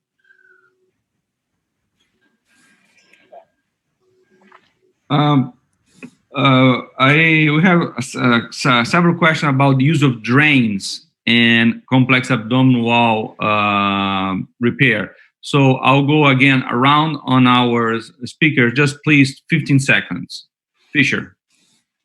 I use drains whenever I raise a lipocutaneous flap. So always use drains. I prefer a channel Blake drain, typically 15 or 19 French. When I do a TAR, I will place retromuscular mesh drains. When I do a standard Reeve Stopa, I do not place drains. It's a trick question for a plastic surgeon. Of course he uses drains. Of course. What do you do, Yuri? TARs, I drain two drains, channel Blakes on top of the mesh, sometimes one extra in the subcutaneous space if there's a large pocket, sometimes two. In Stopas, very rarely. In robotic TARs, very rarely. Pereira? We use drains in all the complex abdominal wall repairs, closet suction drains. Frederick? In general, we use mesh drains for 48 hours and subcutaneous drains after anterior for much longer, because we see a lot of seromas if you take them out too early. What if the output is high after 48 hours? If the mesh drain, we still take it out. Unless it's bleeding, and then we have to figure out whether we have to revise or not. No, but like, so if it's 120 cc's after 48 hours, still take it out? Yeah, we take out. And no seromas ever? You see seromas, but not that's, you have to look for it, not symptomatic that's much. Because it's retromuscular, I mean, huh? We were talking about retromuscular repair. Huh? Yeah. I can tell you, I'm a little more aggressive than that. We used to wait for 30, and then we said kind of 50 is a new 30, maybe as I got closer to 50. So I use 50 cc's as a cutoff, but I really, if somebody's 100 plus, especially in the scenarios where there was some clean contaminated nature of the procedure, I'm much more, even on the mesh, I'll keep the drain. I won't cross 2 weeks, but I would send them home and bring them back at day 10, 12 to take it out. I'm just, I've had some abscesses in these scenarios that I had to drain and deal with this. So I am a little bit more aggressive. It could be a good point in case of contamination. I generalized more or less our approach, I have to say there. On contamination, you might be right, although we still would be very anxious to take the drains off the mesh as soon as possible, but I can understand your opinion for sure. I think this is so funny because you can see different surgeons. Probably Yuri and Frederick will agree on the basic steps of a TAR, the main procedure, but we have all these little details in surgery as drains that we never can figure out how to have a single opinion. And I always found this funny, the little details that everyone make different. So Frederick, to follow with Question you. concerning the negative pressure therapy in complex ventral hernia, both for prevention and also for treatment in wound breakdown infection. 20 seconds for each. Don't use it routinely. Frederick. I use it in complex routinely for treatment of dehiscence. We use it, but of course it's a different type of negative pressure. It's not the closed incision. In normal, frequent reef stopper repair, we don't use prevention of negative pressure. So only in the complex where we have large subcutaneous flaps, there we use it standardized. I would agree with Frederick on that. For complex repairs, only typically a paniculectomy or transverse incision, typically for 5 days. And I usually make my own closed incisional wound vac and typically do -125 continuous slow suction. I use in all the incisional hernia repair these types of negative pressure. In all incisional hernia repairs. My former plastic surgeon partner used to call it a whack and a vac. So if you make a big paniculectomy whack, you put a little vac. Good way to remember. Yeah. So we have a question here about Botox. So we discussed a little bit about pneumoperitoneum. We mentioned Botox. There is a lot of discussion and a lot of words and papers out there starting to ramp up, but I haven't seen anyone that really proven Botox makes a difference. I like Botox. I have over 30 cases done for the last 18 months, but I would love to hear the opinions of the panel. So, Professor Pereira, any experience with Botox? Yes, we use routinely Botox in patients with larger defects of the transverse diameter, more than 10 centimeters. And we have a good experience, but not always the good results that we expect we use in Botox. Probably is related to the technique of the injection of the Botox. But in general, my experience is good using Botox and avoid complex repair in some patients after the use. When do you operate the patients after the use of Botox? After 3 or 4 weeks. John? Not a routine part of my practice, but definitely done it. I think on several patients, and I showed some in the talk. It's kind of part of my kitchen sink approach, like for the worst of the worst defects, and not just above 10 centimeters. Usually we're talking above 20. I personally think it works. There's some decent retrospective data, but I think that the thing we don't understand is how does it change the compliance of the abdominal wall, and does it really help us avoid the need to divide a muscle? And if those things are true, I think it's here to stay. Frederick? Yes, I agree with that. The issue, I think, is not any longer whether it works or not, because it seems really to help us to treat our patients. Again, in Belgium, we come back to the reimbursement issue. As it is not reimbursed, patient has to pay for it themselves. And so in our algorithm, it's first component separation techniques. If it might not be enough, Botox. If that not also might be enough, pneumoperitoneum. Yuri? Same as what John just mentioned. I don't do it routinely. It's just I agree. It probably works. If for cases that are super complex, we utilize it half a dozen times or so. It's definitely needs more investigation. Does it really? There's all these claims about decreased postoperative pain and all this other stuff, and I'm not sure if it's true, because at least we haven't truly studied this. But it's logistically for us, it's a little bit harder than in European countries. I know you, Flavia, do it in the OR. It's just not as easy and expensive. So once we figure out logistics and make it a little bit more easier to utilize routinely, I think I'd be happy to put it as a part of sort of prospective investigation, but not a routine thing for me at this point. Flavio, I think that we can close on time. I think Okay, that so we can close on time this first session. It was very interesting. Congratulations to all the speakers. And thanks again to Salva and Manuel by my side. thank you, Thank you to the everyone. It moderators was a as real well. pleasure to see everyone safe and still doing what we do the best. And hope to see you in person soon. I don't know when, but hopefully. You can come to my house tomorrow, dude. Thank you, everybody. All right. Thank you. Bye, guys. Bye. Good luck, everybody. Bye.